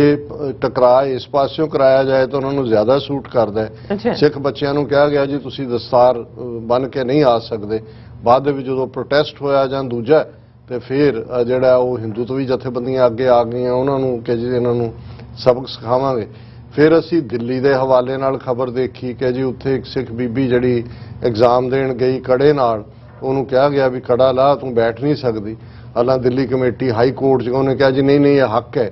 ਹੁਣ ਕਿੰਨਾ ਨਰਵਸਨੈਸ ਕ੍ਰੀਏਟ ਹੁੰਦੀ ਹੈ ਜਿਹੜਾ ਵਿਦਿਆਰਥੀ ਐਗਜ਼ਾਮ ਦੇਣ ਜਾ ਰਿਹਾ ਔਰ ਉਹਨੂੰ ਤੁਸੀਂ ਉਹ ਰੁਕਾਵਟ ਖੜੀ ਕਰਦੇ ਹੋ। ਹੁਣ ਉਦੋਂ ਤੱਕ ਤਾਂ ਇਹ ਖਬਰਾਂ ਬਾਕੀ ਸੈਂਟਰਲ ਰਿਲੇਟਡ ਐਗਜ਼ਾਮਸ ਬਾਕੀ ਸੂਬਿਆਂ 'ਚ ਚੱਲ ਰਹੀਆਂ ਸੀ। ਹੁਣ ਜਿਹੜੀ ਅੱਜ ਦੀ ਘਟਨਾ ਡਿਸਕਸ ਹੋ ਰਹੀ ਹੈ ਔਰ ਉਹ ਬਠਿੰਡੇ ਦੇ ਵਿੱਚ ਜਿਹੜਾ ਐਗਜ਼ਾਮੀਨੇਸ਼ਨ ਸੈਂਟਰ ਹੈ ਉਸ ਦੇ ਵਿੱਚ ਕੜੇ ਲਵਾਉਣ ਦੀ ਲਾਈਨ ਔਰ ਸਿੱਖ ਬੱਚਿਆਂ ਨੂੰ ਕਿਹਾ ਗਿਆ ਵੀ ਤੁਸੀਂ ਜੇ ਕੜੇ ਪਾ ਕੇ ਜਾਣਾ ਹੈ ਤਾਂ ਤੁਸੀਂ ਅੰਦਰ। ਹੁਣ ਕਿਰਪਾਨ ਔਰ ਇਹਨਾਂ 'ਚੋਂ ਬਹੁਤ ਸਾਰਾ ਤਬਕਾ ਉਹ ਹੈ ਕਿ ਜਿਨ੍ਹਾਂ ਨੇ ਜਦੋਂ 1999 'ਚ ਸਰਦਾਰ ਸਿਮਰਨਜੀਤ ਸਿੰਘ ਮਾਨ ਔਰ ਸਰਦਾਰ ਧਿਆਨ ਸਿੰਘ ਮੰਡ ਉਹਨਾਂ ਨੇ ਜਿਹੜਾ ਕਿਰਪਾਨ ਨਾਲ ਪਾਰਲੀਮੈਂਟ 'ਚ ਜਾ ਕੇ ਸਹੁੰ ਚੁੱਕਣ ਦੀ ਗੱਲ ਕੀਤੀ ਸੀ ਤੇ ਉਹਦੇ ਉੱਤੇ ਬਹੁਤ ਸਾਰਿਆਂ ਨੇ ਜਿਹੜੇ ਨੇ ਮਜ਼ਾਕ ਕੀਤੇ, ਅੱਜ ਤੱਕ ਵੀ ਕਰਦੇ ਨੇ। ਦੇਖੋ ਜੀ ਈਵਨ ਉਸ ਵੇਲੇ ਟੌੜੇ ਨੇ ਕਿਹਾ ਸੀ ਅੰਦਰ ਕਿਹੜਾ ਗੱਤਕਾ ਖੇਡਣਾ, ਪਰ ਸਿਮਰਨਜੀਤ ਸਿੰਘ ਮਾਨ ਹੋਰਾਂ ਦੀ ਇਹ ਲਾਈਨ ਸੀ ਕਿ ਵੀ ਮੈਂ ਇਹ ਕਿਉਂਕਿ ਆਰਟੀਕਲ 25(20) ਸਾਨੂੰ ਹੱਕ ਦਿੰਦਾ ਹੈ ਕਿਰਪਾਨ ਪਹਿਨਣ ਦਾ ਵੀ ਤੇ ਰੱਖਣ ਦਾ ਵੀ। ਪਹਿਨਣਾ ਗਾਤਰੇ ਵਾਲੀ ਕਿਰਪਾਨ ਹੈ, ਰੱਖਣਾ 3 ਫੁੱਟੀ ਕਿਰਪਾਨ ਹੈ ਔਰ ਈਵਨ ਕਾਨਸਟੀਟਿਊਸ਼ਨ ਦੇ ਵਿੱਚ ਕੋਈ ਕਿਰਪਾਨ ਦਾ ਸਾਈਜ਼ ਵੀ ਮੁਕਰਰ ਨਹੀਂ ਹੈ ਤਾਂ ਬਾਅਦ 'ਚ ਇਹਨਾਂ ਨੇ 9 ਇੰਚੀ ਤੇ ਫਲਾਣਾ ਬਣਾ ਲਿਆ। ਉਹਨੇ ਕਿਹਾ ਮੈਂ ਤਾਂ ਇੱਥੇ ਦੇਖਣਾ ਚਾਹੁੰਦਾ ਕਿ ਮੈਂ ਚੁਣ ਕੇ ਆਇਆ ਲੋਕਾਂ ਦਾ, ਪਰ ਕੀ ਐਜ਼ ਏ ਮੈਂਬਰ ਪਾਰਲੀਮੈਂਟ ਮੈਨੂੰ ਮੇਰਾ ਹੱਕ ਮਿਲਦਾ ਕਿ ਮੈਂ ਕਿਰਪਾਨ ਰੱਖ ਸਕਦਾ। ਲੇਕਿਨ ਅੱਜ ਉਹ ਗੱਲ ਕਿਰਪਾਨ ਤੋਂ 3 ਫੁੱਟੀ ਤੋਂ ਗਾਤਰੇਵਾੜੀ ਤੇ ਆਈ, ਉਹ ਵੀ ਲੁਹਾਣ ਤੱਕ ਏਅਰਲਾਈਨਸ ਔਰ ਐਗਜ਼ਾਮੀਨੇਸ਼ਨ ਦੂਜਿਆਂ, ਫਿਰ ਤੁਹਾਡੀ ਪੱਗ ਤੁਹਾਡੀ ਨਿਸ਼ਾਨੀ ਹੈ ਉਹ ਲੁਹਾਣ ਤੱਕ ਆ ਗਏ। ਹੁਣ ਕੜਾ ਜਿਨ੍ਹਾਂ ਦੇ ਸਿਰ ਵੀ ਮੁੰਨੇ ਹੁੰਦੇ ਨੇ ਜਾਂ ਦੂਜੇ, ਕਿਉਂਕਿ ਇੱਕ ਸੀ ਪੰਜਾਬ ਦੇ ਵਿੱਚ ਜਦੋਂ ਖਾਸ ਤੌਰ ਤੇ ਬੱਚਾ ਬੱਚੀ ਹੋਣਾ, ਜੇ ਨਾਨਕਾ ਦੇਖਣ ਆਏ ਨੇ ਆਪਣੇ ਜਿਹੜੀ ਹੈ ਭੈਣ ਭਰਾ ਦੂਜੇ ਤੀਜੇ ਉਹਨਾਂ ਦੇ ਨਾਨਕਾ ਨਾਨਾ ਨਾਨੀ, ਹੁੰਦਾ ਸੀ ਕਿ ਕੀ ਗਿਫਟ ਲੈ ਕੇ ਜ਼ਾਹਰ ਹੈ ਕੱਪੜੇ ਜਾਂ ਦੂਜੇ ਹੁੰਦੇ, ਕੜਾ ਇੱਕ ਐਜ਼ ਏ ਗਿਫਟ। ਔਰ ਬੱਚੇ ਜੰਮਦੇ ਬੱਚੇ ਬੱਚੀ ਦੇ ਜਿਹੜਾ ਉਹਦੇ ਸਾਈਜ਼ ਦਾ ਛੋਟਾ ਕੜਾ ਪਹਿਲਾਂ ਹੀ ਲਿਆ ਕੇ ਰੱਖਿਆ ਹੁੰਦਾ ਸੀ ਕਿਉਂਕਿ ਇਹਦੇ ਤੋਂ ਤੁਹਾਡੀ ਪਛਾਣ ਹੁੰਦੀ ਸੀ। ਔਰ ਤੁਹਾਨੂੰ ਤੁਸੀਂ ਬਹੁਤ ਵਾਰ ਦੇਖੋਗੇ ਕਿ ਈਵਨ ਜਿਹੜੇ ਲੋਕ ਜਿਨ੍ਹਾਂ ਨੇ ਸਿਰ ਵੀ ਮੁਨਾਏ ਹੁੰਦੇ ਨੇ ਜਾਂ ਦੂਜੇ, ਉਹਨਾਂ ਦੇ ਹੱਥ 'ਚ ਕੜਾ ਜ਼ਰੂਰ ਹੋਏਗਾ। ਔਰ ਇਸੇ ਤਰ੍ਹਾਂ ਜਦੋਂ ਅਸੀਂ ਈਵਨ ਮੈਂ ਟਰੈਵਲ ਅਰਾਊਂਡ ਵੀ ਕਰਦਾ ਤੇ ਕਈ ਵਾਰ ਇਹ ਜਦੋਂ ਤੁਹਾਨੂੰ ਭਾਵੇਂ ਕਿਸੇ ਦੇ ਨਹੀਂ ਵੀ ਨੇ ਕਿ ਤੁਹਾਨੂੰ ਹੱਥ 'ਚ ਕੜਾ ਨਜ਼ਰ ਆਉਂਦਾ ਬੀਬੀ ਦੇ ਜਾਂ ਤੁਹਾਨੂੰ ਲੱਗਦਾ ਵੀ ਇਹ ਸਿੱਖ ਹੈ ਔਰ ਉਹ ਵੀ ਆ ਕੇ ਤੁਹਾਨੂੰ ਸਤਿ ਸ੍ਰੀ ਅਕਾਲ ਬੁਲਾਉਂਦਾ। ਸੋ ਮਤਲਬ ਇਹ ਹੈ ਵੀ ਇਹ ਕੜਾ ਘੱਟੋ ਘੱਟ ਇੱਕ ਪਛਾਣ ਦੇ ਤੌਰ ਤੇ, ਹਾਲਾਂ ਦੇਖੋ ਦੇਖੀ ਦੂਜਿਆਂ ਨੇ ਵੀ ਪਾਉਣੇ ਸ਼ੁਰੂ ਕਰਤੇ, ਲੇਕਿਨ ਸਿੱਖ ਦੇ ਲਈ ਜਿਹੜਾ ਕੜਾ ਹੈ ਤੇ ਮਿਨੀਮਮ ਹੈ। ਲੇਕਿਨ ਅੱਜ ਪੰਜਾਬ ਦੀ ਇਹ ਹਾਲਤ ਹੋ ਗਈ ਕਿ ਵੀ ਤੁਸੀਂ ਪੰਜਾਬ ਦੇ ਵਿੱਚ ਜਿਹੜਾ ਆਪਣੇ ਸੂਬੇ ਦੇ ਵਿੱਚ ਵੀ ਕੜੇ ਦੇ ਨਾਲ ਐਗਜ਼ਾਮੀਨੇਸ਼ਨ ਸੈਂਟਰ 'ਚ। ਹੁਣ ਗੱਲ ਕਰੋ ਵੀ ਕਿਹੜੀ ਆਜ਼ਾਦੀ ਦੀ ਅਸੀਂ ਗੱਲ ਕਰਦੇ ਹਾਂ, ਮਜ਼ਹਬੀ ਆਜ਼ਾਦੀ ਦੀ, ਕਿਉਂਕਿ ਸਿਆਸੀ ਤੌਰ ਤੇ ਤਾਂ ਪਹਿਲਾਂ ਹੀ ਆਰਟੀਕਲ 25 ਉਹ ਤੁਹਾਨੂੰ ਉੱਥੇ ਹੀ ਲਿਜਾਣਾ ਚਾਹੁੰਦੇ ਨੇ, ਜਿਹੜਾ ਭਾਰਤ ਦੇ ਆਰਟੀਕਲ 25 ਨੇ ਤੁਹਾਨੂੰ ਸਿੱਖਾਂ, ਬੌਧੀਆਂ, ਜੈਨੀਆਂ ਨੂੰ ਹਿੰਦੂ ਬਣਾਇਆ ਸੀ। ਬੌਧੀ ਜੈਨੀ ਤਾਂ ਬਣੇ ਹੀ ਹੋਏ ਨੇ, ਬਾਰਿੰਗ ਫਿਊ ਜਿਹੜੇ ਕਿ ਆਪਣੇ ਆਪ ਨੂੰ ਅੱਡ ਕਹਿੰਦੇ ਨੇ, ਉਹਨਾਂ 'ਚ ਬਹੁਤ ਸਾਰਾ ਉਹੀ ਹਿੰਦੂ ਕਰਮਕਾਂਡ ਆ ਗਿਆ। ਸਾਡੇ 'ਚ ਵੀ ਕਰਮਕਾਂਡ ਤਾਂ ਆਇਆ ਹੀ ਹੋਇਆ, ਲੇਕਿਨ ਜਿਹੜੀ ਚੀਜ਼ ਸਾਨੂੰ ਡਿਸਟਿੰਕਟ ਕਰਕੇ ਖੜਾ ਕਰਦੀ ਹੈ ਦੂਸਰਿਆਂ ਨਾਲੋਂ, ਅੱਜ ਸਾਡੇ ਉਹ ਹੱਕ ਵੀ ਖੋਏ ਜਾ ਰਹੇ ਨੇ। ਤੇ ਜੇ ਫਿਰ ਵੀ ਸਾਨੂੰ ਇਸ ਗੱਲ ਦੀ ਸਮਝ ਨਹੀਂ ਹੈ ਕਿ ਅਲਟੀਮੇਟਲੀ ਸਾਡਾ ਆਜ਼ਾਦ ਮੁਲਕ ਖਾਲਿਸਤਾਨ ਬਣਾਏ ਬਿਨਾ ਅਸੀਂ ਨਾ ਸਾਡਾ ਧਰਮ ਮਹਿਫੂਜ਼ ਹੈ, ਸਾਡੇ ਇਹ ਚਿੰਨ੍ਹ ਵੀ ਜਿਹੜੇ ਨੇ ਜਿਨ੍ਹਾਂ ਦੇ ਉੱਤੇ ਸਾਰਾ ਕੁਝ, ਜਦੋਂ ਅਸੀਂ ਪੰਜ ਕਕਾਰੀ ਖਾਲਸੇ ਦੀ ਗੱਲ ਕਰਦੇ ਹਾਂ, ਅੰਮ੍ਰਿਤਧਾਰੀ ਖਾਲਸਾਈ ਜੀਵਨ ਦੀ, ਉਹ ਤਾਂ ਦੂਰ ਦੀ ਗੱਲ। ਅੱਜ ਜਿਹੜਾ ਸਿੰਪਲ ਕੜਾ ਹੈ ਉਹ ਵੀ ਜਿਹੜਾ ਉਹਨਾਂ ਦੇ ਕਾਨੂੰਨ ਦੇ ਮੁਤਾਬਕ ਤੁਹਾਨੂੰ ਭਾਵੇਂ ਹੱਕ ਹੋਏ, ਪਰ ਕਿਉਂਕਿ ਗਰਾਊਂਡ ਦੇ ਉੱਤੇ ਉਹਨਾਂ ਦੀ ਹਕੂਮਤ ਹੈ, ਉਹਨਾਂ ਦੀ ਡਿਸੀਜਨ ਮੇਕਿੰਗ ਹੈ, ਉਹ ਤੁਹਾਨੂੰ ਉਸ ਤੋਂ ਵੀ ਮਹਿਰੂਮ ਕਰ ਰਹੇ ਨੇ। ਹੁਣ ਇਹ ਅਸੀਂ ਦੇਖਣਾ ਹੈ ਵੀ ਅਸੀਂ ਇਸ ਕਿਸਮ ਦੀ ਗੁਲਾਮੀ 'ਚ ਜਿਉਣਾ ਹੈ ਜਾਂ ਅਸੀਂ ਆਜ਼ਾਦ ਇੰਡੀਪੈਂਡੈਂਟ ਸੋਵਰਨ ਖਾਲਿਸਤਾਨ ਲਿਬਰੇਟ ਕਰਵਾਉਣਾ ਹੈ। ਔਰ ਕਲੋਜ਼ਿੰਗ 'ਚ ਜਿਵੇਂ ਅਸੀਂ ਰੂਹਾਨੀ ਵਿਚਾਰ ਕਰਦੇ ਹਾਂ, ਪੰਜਵੇਂ ਪਾਤਸ਼ਾਹ ਦਾ ਸ੍ਰੀ ਰਾਗ ਦੇ ਵਿੱਚ ਸ਼ਬਦ ਹੈ, ਤਿਚਰ ਵਸੈ ਸੁਹੇਲੜੀ ਜਿਚਰ ਸਾਥੀ ਨਾਲ, ਜਾਂ ਸਾਥੀ ਉੱਠ ਚੱਲਿਆ ਤਾਂ ਧਨ ਖਾਕੂ ਰਾਲ, ਮਨ ਬੈਰਾਗ ਭਇਆ ਦਰਸ਼ਨ ਦੇਖਣੇ ਕਾ ਚਾਓ, ਧਨ ਸੋ ਤੇਰਾ ਥਾਨ ਰਹਾਓ। ਰਹਾਓ ਦੀ ਤੁਕ ਜਿਵੇਂ ਸ਼ਬਦ ਦਾ ਕੇਂਦਰੀ ਭਾਵ ਹੁੰਦਾ ਹੈ, ਮਨ ਬੈਰਾਗ ਭਇਆ ਦਰਸ਼ਨ ਦੇਖਣੇ ਕਾ ਚਾਓ। ਵੈਰਾਗ ਪੈਂਗ ਆਫ ਸੈਪਰੇਸ਼ਨ ਹੈ, ਦਰਸ਼ਨ ਵਸਲ ਹੈ, ਮਿਲਾਪ ਹੈ। ਬਿਰਹਾ ਵਿਛੋੜੇ ਔਰ ਦੀਦਾਰ ਦਰਸ਼ਨ ਮਿਲਾਪ ਹੈ। ਹੁਣ ਇਹ ਰੂਹ ਦਾ ਰੱਬ ਤੋਂ ਵਿਛੋੜਾ ਤੇ ਰੱਬ ਦੇ ਨਾਲ ਮਿਲਣ ਦੀ ਤਾਂਘ ਤੇ ਮਿਲਣ ਦਾ ਚਾਹ, ਜਦੋਂ ਉਸ ਨਾਲ ਮਿਲਾਪ ਹੋ ਜਾਂਦਾ ਹੈ, ਤਾਂਘ ਦਾ ਪੂਰਾ ਮਨ ਬੈਰਾਗ ਪਿਆ ਕਿ ਮੇਰਾ ਮਨ ਵੈਰਾਗ ਦੇ ਵਿੱਚ ਹੈ, ਬਿਰਹਾ ਦੇ ਵਿੱਚ ਹੈ, ਉਸ ਜੁਦਾਈ ਦੀ ਪੀੜ ਨੂੰ ਸਹਿ ਰਿਹਾ ਮੇਰਾ ਮਨ। ਦਰਸ਼ਨ ਦੇਖਣੇ ਕਾ ਚਾਓ, ਮੇਰੇ ਮਨ 'ਚ ਚਾਹ ਹੈ ਕਿ ਮੈਂ ਤੇਰਾ ਦੀਦਾਰ ਪਾਵਾਂ, ਮੈਂ ਤੇਰਾ ਦਰਸ਼ਨ ਦੇਖਾਂ, ਤੂੰ ਮੇਰੇ ਦਿਲ ਦੇ ਸਿੰਘਾਸਨ ਤੇ ਆ ਕੇ ਬਿਰਾਜਮਾਨ ਹੋਏ। ਧਨ ਸੋ ਤੇਰਾ ਥਾਨ, ਕਿ ਤੂੰ ਧਨ ਹੈ, ਤੇਰਾ ਥਾਨ, ਤੇਰਾ ਮੁਕਾਮ। ਹੁਣ ਥਾਨ ਮੁਕਾਮ ਤੇ ਉਹੀ ਹੈ ਜਿੱਥੇ ਵਾਹਿਗੁਰੂ ਨੇ ਆ ਕੇ ਵਸਣਾ। ਜਦੋਂ ਉਹ ਰੂਹ ਦੇ ਅੰਦਰ ਆ ਕੇ ਵਸ ਜਾਂਦਾ ਹੈ, ਦਿਲ ਦੇ ਅੰਦਰ ਆ ਕੇ ਉਹ ਟਿਕਾਣਾ ਕਰਦਾ ਹੈ, ਤੇ ਫਿਰ ਉਹ ਜਿਸ ਨੂੰ ਬੁੱਲੇ ਸ਼ਾਹ ਨੇ ਕਿਹਾ ਕਿ ਬੁੱਲਿਆ ਸ਼ੌਤ ਇੱਥੋਂ ਕੋਈ ਵੱਖ ਹੈ ਨਹੀਂ, ਤੇਰੀ ਵੇਖਣ ਵਾਲੀ ਅੱਖ ਹੈ ਨਹੀਂ, ਉਹ ਜਦੋਂ ਆ ਕੇ ਵਸ ਜਾਂਦਾ ਹੈ, ਫਿਰ ਉਹ ਤੁਹਾਡਾ ਆਪਣਾ ਹੀ, ਤੁਹਾਡਾ ਹੀ ਜਿਹੜੀ ਤੁਹਾਡੀ ਸੇਜ ਹੈ, ਉਹੀ ਉਸ ਦਾ ਗ੍ਰਹਿ, ਉਹੀ ਉਸ ਦਾ ਘਰ ਹੈ। ਪਰ ਇਹ ਕਿਉਂ ਮੇਲ ਨਹੀਂ ਹੁੰਦਾ ਜਾਂ ਕਿਉਂ ਇਹ ਤਾਂਗ ਹੀ ਰਹਿੰਦੀ ਹੈ ਔਰ ਮਿਲਾਪ ਨਹੀਂ ਹੁੰਦਾ? ਤਿਚਰ ਵਸੈ ਸੁਹੇਲੜੀ ਜਿਚਰ ਸਾਥੀ ਨਾਲ। ਹੁਣ ਰੂਹ ਤੇ ਸਰੀਰ ਦਾ ਰਿਸ਼ਤਾ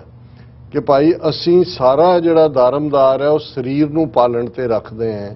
ਸਰੀਰ ਦੇ ਉੱਤੇ ਹੀ ਸਾਡੀ ਸਾਰੀ ਸੋਚ ਟਿਕੀ ਹੁੰਦੀ ਹੈ, ਸਰੀਰ ਹੀ ਵਿਕਾਰਾਂ ਨੂੰ ਭੋਗਦਾ ਹੈ, ਕਿਉਂਕਿ ਸਾਡੀ ਰੂਹ ਰੱਬ ਵੱਲ ਨਾ ਹੋ ਕੇ ਸਰੀਰ ਨੂੰ ਪਾਲਣ ਤੇ ਹੁੰਦੀ ਹੈ। ਤੇ ਗੁਰੂ ਸਾਹਿਬ ਯਾਦ ਦਹਾਨੀ ਕਰਵਾਉਂਦੇ ਨੇ ਕਿ ਭਾਈ ਇਹ ਰੂਹ ਜਿਹੜੀ ਤੂੰ ਇਸ ਵਿਕਾਰਾਂ ਵਾਲੇ ਸਰੀਰ ਨਾਲ ਜੁੜੀ ਹੋਈ ਹੈ, ਇਹਨੇ ਤਾਂ ਸਦਾ ਰਹਿਣਾ ਨਹੀਂ ਹੈ, ਉਨੀ ਦੇਰ ਹੀ ਵਸੇਵਾਂ ਜਿੰਨੀ ਦੇਰ ਇਹ ਰੂਹ ਤੇ ਜਾਂ ਸਾਥੀ ਉੱਠ ਚੱਲਿਆ,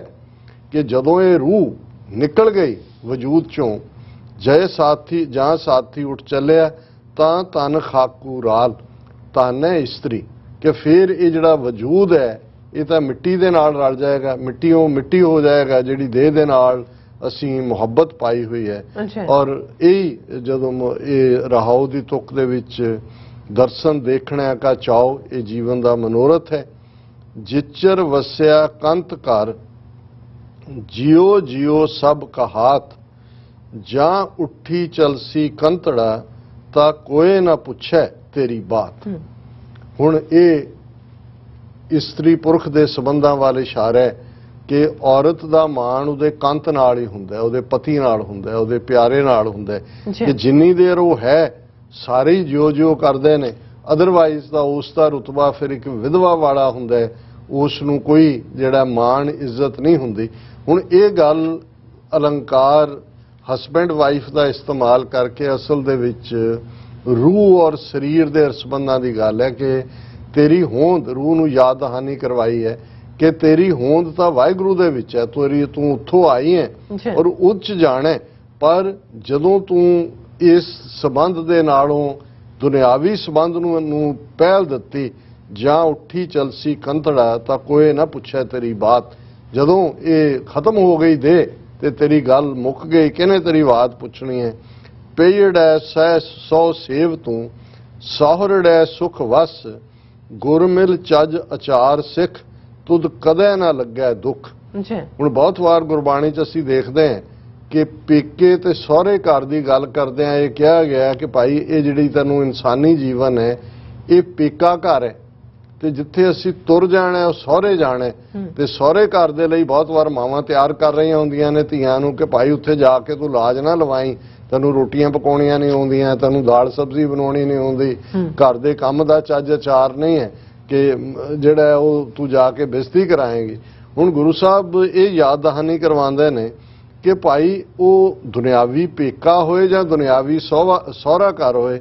ਪਈੜੇ ਸਹੁ ਸੇਵ ਤੂੰ ਸਹੁਰੜੇ ਸੁਖ ਵਾ, ਕਿ ਇਸ ਜੀਵਨ ਦੇ ਅੰਦਰ ਜਿਹੜਾ ਤੇਰਾ ਪੇਕਾ ਘਰ ਤੂੰ ਸਮਝ ਕੇ ਗਫਲਤ ਦੇ ਵਿੱਚ ਜ਼ਿੰਦਗੀ ਜੀ ਰਹੀ ਹੈ, ਜੇ ਉਸ ਰੱਬ ਦੇ ਨਾਲ ਇਬਾਦਤ ਬੰਦਗੀ ਭਗਤੀ ਦੇ ਨਾਲ ਜੁੜੀ ਹੋਏਗੀ ਹੈ ਰੂਹ, ਤੇ ਫਿਰ ਰੱਬ ਦੇ ਘਰ 'ਚ ਜਾ ਕੇ ਜਿੱਥੇ ਤੇਰਾ ਅਸਲੀ ਘਰ ਹੈ ਉੱਥੇ ਤੈਨੂੰ ਸੁੱਖ ਮਿਲੇਗਾ। ਔਰ ਇਹ ਤੈਨੂੰ ਜੀਵਨ ਮਿਲਿਆ ਕਿ ਗੁਰੂ ਦੀ ਮੱਤ ਦੇ ਵਿੱਚ ਜੀ ਕੇ ਚੱਜ ਅਚਾਰ ਸਿੱਖ, ਗੁਰਮਿਲ ਚੱਜ ਅਚਾਰ ਸਿੱਖ, ਤੁਧ ਕਦੇ ਨਾ ਲੱਗੈ ਦੁੱਖ, ਫਿਰ ਤੈਨੂੰ ਕਦੇ ਦੁੱਖ ਤੇਰੇ ਨੇੜੇ ਨਹੀਂ ਆਏਗਾ। ਤੇ ਅਖੀਰਲਾ ਪਦ ਹੈ ਸਭਨਾ ਸਹੁਰੇ ਵੰਝਣਾ, ਸਭ ਮੁਕਲਾਵਣ ਹਾਰ, ਨਾਨਕ ਧਨ ਸੁਹਾਗਣੀ, ਜਿਨ ਸਹਿ ਨਾਲ ਪਿਆਰ। ਹੁਣ ਮੁਕਲਾਵਾ ਲਫ਼ਜ਼ ਸਿਰਫ ਪੰਜਾਬੀ ਸਮਝ ਸਕਦੇ ਨੇ ਦੋਵੇਂ ਪਾਸਿਆਂ ਦੇ, ਕਿ ਬੇਸ਼ੱਕ ਵਿਆਹ ਹੋ ਜਾਂਦਾ ਸੀ ਲੇਕਿਨ ਕੁੜੀ ਪੇਕੇ ਹੈ ਵਿਆਹਤ ਹੈ, ਤੇ ਕਦੋਂ ਮੁਕਲਾਵਾ ਜਾਣਾ ਹੈ, ਕਦੋਂ ਮੁਕਲਾਵਾ ਹੋਣਾ ਹੈ, ਕਦ ਮੁਕਲਾਵਾ ਹੋਇਆ, ਇਹ ਲਫ਼ਜ਼ ਆਮ ਹੈ ਕਿ ਜਦੋਂ ਉਹ ਪੱਕੇ ਤੌਰ ਦੇ ਉੱਤੇ ਜਿਹੜੀ ਹੈ ਉਹ ਆਪਣੇ ਪੇਕੇ ਤੋਂ ਸਹੁਰੇ ਆਉਂਦੀ ਸੀ ਉਹਨੂੰ ਮੁਕਲਾਵਾ ਲੈਣ ਆਇਆ ਪਤੀ ਔਰ ਉਹ ਮੁਕਲਾਵੇ ਗਏ। ਹੁਣ ਗੁਰੂ ਸਾਹਿਬ ਇਹ ਯਾਦ ਦਹਾਨੀ ਕਰਵਾਉਂਦੇ ਨੇ ਕਿ ਅਲਟੀਮੇਟਲੀ ਸਾਡਾ ਸਭ ਦਾ ਸਹੁਰਾ ਘਰ ਸਾਰੀਆਂ ਉਹ ਰੱਬ ਦਾ ਘਰ ਹੈ। ਇਹ ਟ੍ਰਾਂਜੀਸ਼ਨ ਹੈ, ਇਹ ਟ੍ਰਾਂਜ਼ਿਟ ਹੈ, ਜਾਣਾ ਅਸੀਂ ਉੱਥੇ ਹੀ ਹੈ, ਸਾਡੀ ਅਲਟੀਮੇਟ ਮੰਜ਼ਿਲ ਸਹੁਰਾ ਘਰ ਹੈ ਔਰ ਇਹ ਸਾਰਿਆਂ ਨੇ ਉਧਰ ਜਾਣਾ ਔਰ ਸਭਨਾ ਸਹੁਰੇ ਵੰਝਣਾ। ਹੁਣ ਵੰਝਣਾ ਇਹ ਪੋਠੋਹਾਰੀ ਦਾ ਲਫ਼ਜ਼ ਹੈ, ਜਾਣਾ, ਸਭਨਾ ਸਹੁਰੇ ਵੰਝਣਾ, ਸਭ ਮੁਕਲਾਵਣ ਹਾਰ, ਔਰ ਇਹ ਹਰ ਇੱਕ ਨੂੰ ਇੱਥੋਂ ਤੋਰਿਆ ਜਾਣਾ ਹੈ। ਇਹ ਜਿਹੜੀ ਸੈਂਡ ਆਫ ਹੈ, ਹਰ ਇੱਕ ਨੂੰ ਕਿਸੇ ਨੂੰ ਦਫਨ ਕੀਤਾ ਹੈ, ਕਿਸੇ ਨੂੰ ਸਾੜਿਆ, ਕਿਸੇ ਨੂੰ ਪਾਣੀ ਦੇ ਹਵਾਲੇ ਕੀਤਾ ਹੈ, ਕਿਸੇ ਨੇ ਹੋਰ ਜਿਹੜਾ ਤਰੀਕਾ ਲੱਭਿਆ, ਅਲਟੀਮੇਟਲੀ ਕੋਈ ਸਪੁਰਦੇ ਆਤਿਸ਼ ਹੈ, ਕੋਈ ਸਪੁਰਦੇ ਖਾਕ ਹੈ, ਇਹ ਸਾਰਿਆਂ ਨੇ ਹੀ ਜਾਣਾ। ਸਭਨਾ ਸਹੁਰੇ ਵੰਝਣਾ, ਸਭ ਮੁਕਲਾਵਣ ਹਾਰ, ਨਾਨਕ ਧਨ ਸੁਹਾਗਣੀ, ਜਿਨ ਸਹਿ ਨਾਲ ਪਿਆਰ। ਪੰਜਵੇਂ ਨਾਨਕ ਪੰਜਵੇਂ ਪਾਤਸ਼ਾਹ ਗੁਰੂ ਅਰਜਨ ਸਾਹਿਬ ਫਰਮਾਉਂਦੇ ਨੇ ਕਿ ਉਹ ਰੂਹਾਂ ਧਨ ਨੇ ਜਿਨ੍ਹਾਂ ਨੇ ਇਸ ਪੇਕੇ ਘਰ 'ਚ ਰਹਿੰਦਿਆਂ ਸ਼ੌਹ ਦੇ ਨਾਲ ਮੁਹੱਬਤ ਪਾਈ, ਵਾਹਿਗੁਰੂ ਦੇ ਨਾਲ ਆਪਣੀ ਸੁਰਤ ਜੋੜੀ ਔਰ ਉਹ ਇੱਥੇ ਵੀ ਸੁਰਖਰੂ ਔਰ ਰੱਬ ਦੀ ਦਰਗਾਹ 'ਚ ਵੀ ਸੁਰਖਰੂ ਹੋ ਕੇ ਉਹ ਰੂਹਾਂ ਮਾਨ ਪਾਣਗੀਆਂ ਤੇ ਉਹੀ ਫਿਰ ਇਹ ਕਹਿ ਸਕਦੀਆਂ ਨੇ ਕਿ ਧੰਨ ਸੋ ਤੇਰਾ ਥਾਨ, ਕਿਉਂਕਿ ਉਹਨਾਂ ਨੇ ਉਸ ਥਾਨ ਨੂੰ ਹਾਸਲ ਕੀਤਾ। ਜੀ ਡਾਕਟਰ ਸਾਹਿਬ ਤੁਹਾਡਾ ਬਹੁਤ ਬਹੁਤ ਸ਼ੁਕਰੀਆ, ਤੁਸੀਂ ਅੱਜ ਦੇ ਐਮਏ ਸ਼ੋਅ ਤੇ ਅੱਜ ਦਾ ਵਿਚਾਰ ਸਾਡੇ ਦਰਸ਼ਕਾਂ ਨਾਲ ਸਾਂਝਾ ਕੀਤਾ ਹੈ। ਸੋ ਇਸ ਨਾਲ ਆਪਣੇ ਵਿਊਅਰਸ ਕੋਲ ਨੇ ਇਜਾਜ਼ਤ। ਵਿਊਅਰਸ ਸਾਡੇ ਪ੍ਰੋਗਰਾਮ ਦਾ ਸਮਾਂ ਇੱਥੇ ਸਮਾਪਤ ਹੁੰਦਾ। ਤੁਸੀਂ ਆਪਣੀ ਰਾਏ ਤੇ ਸੁਝਾਅ ਸਾਨੂੰ ਭੇਜਣਾ ਭੁੱਲਣਾ ਸਾਡੇ ਇਸ ਪਤੇ ਤੇ sos@tv4.tv ਤੇ ਅਸੀਂ ਆਪਣਾ ਪ੍ਰੋਗਰਾਮ ਲੈ ਕੇ ਫਿਰ ਦੁਬਾਰਾ ਤੁਹਾਡੇ ਸਾਹਮਣੇ ਹੋਵਾਂਗੇ। ਤਦ ਤੱਕ ਲਈ ਮੈਨੂੰ ਤੇ ਪਰਨਾਰ ਸੁਣਾ ਗਿਆ ਦੋ ਦੇਖਦੇ ਰਹੋ TV4। ਬੁਲਾ ਦਿਓ ਫਤਿਹ। ਵਾਹਿਗੁਰੂ ਜੀ ਕਾ ਖਾਲਸਾ, ਵਾਹਿਗੁਰੂ ਜੀ ਕੀ ਫਤਿਹ। ਰੱਬ ਰਾਖਾ।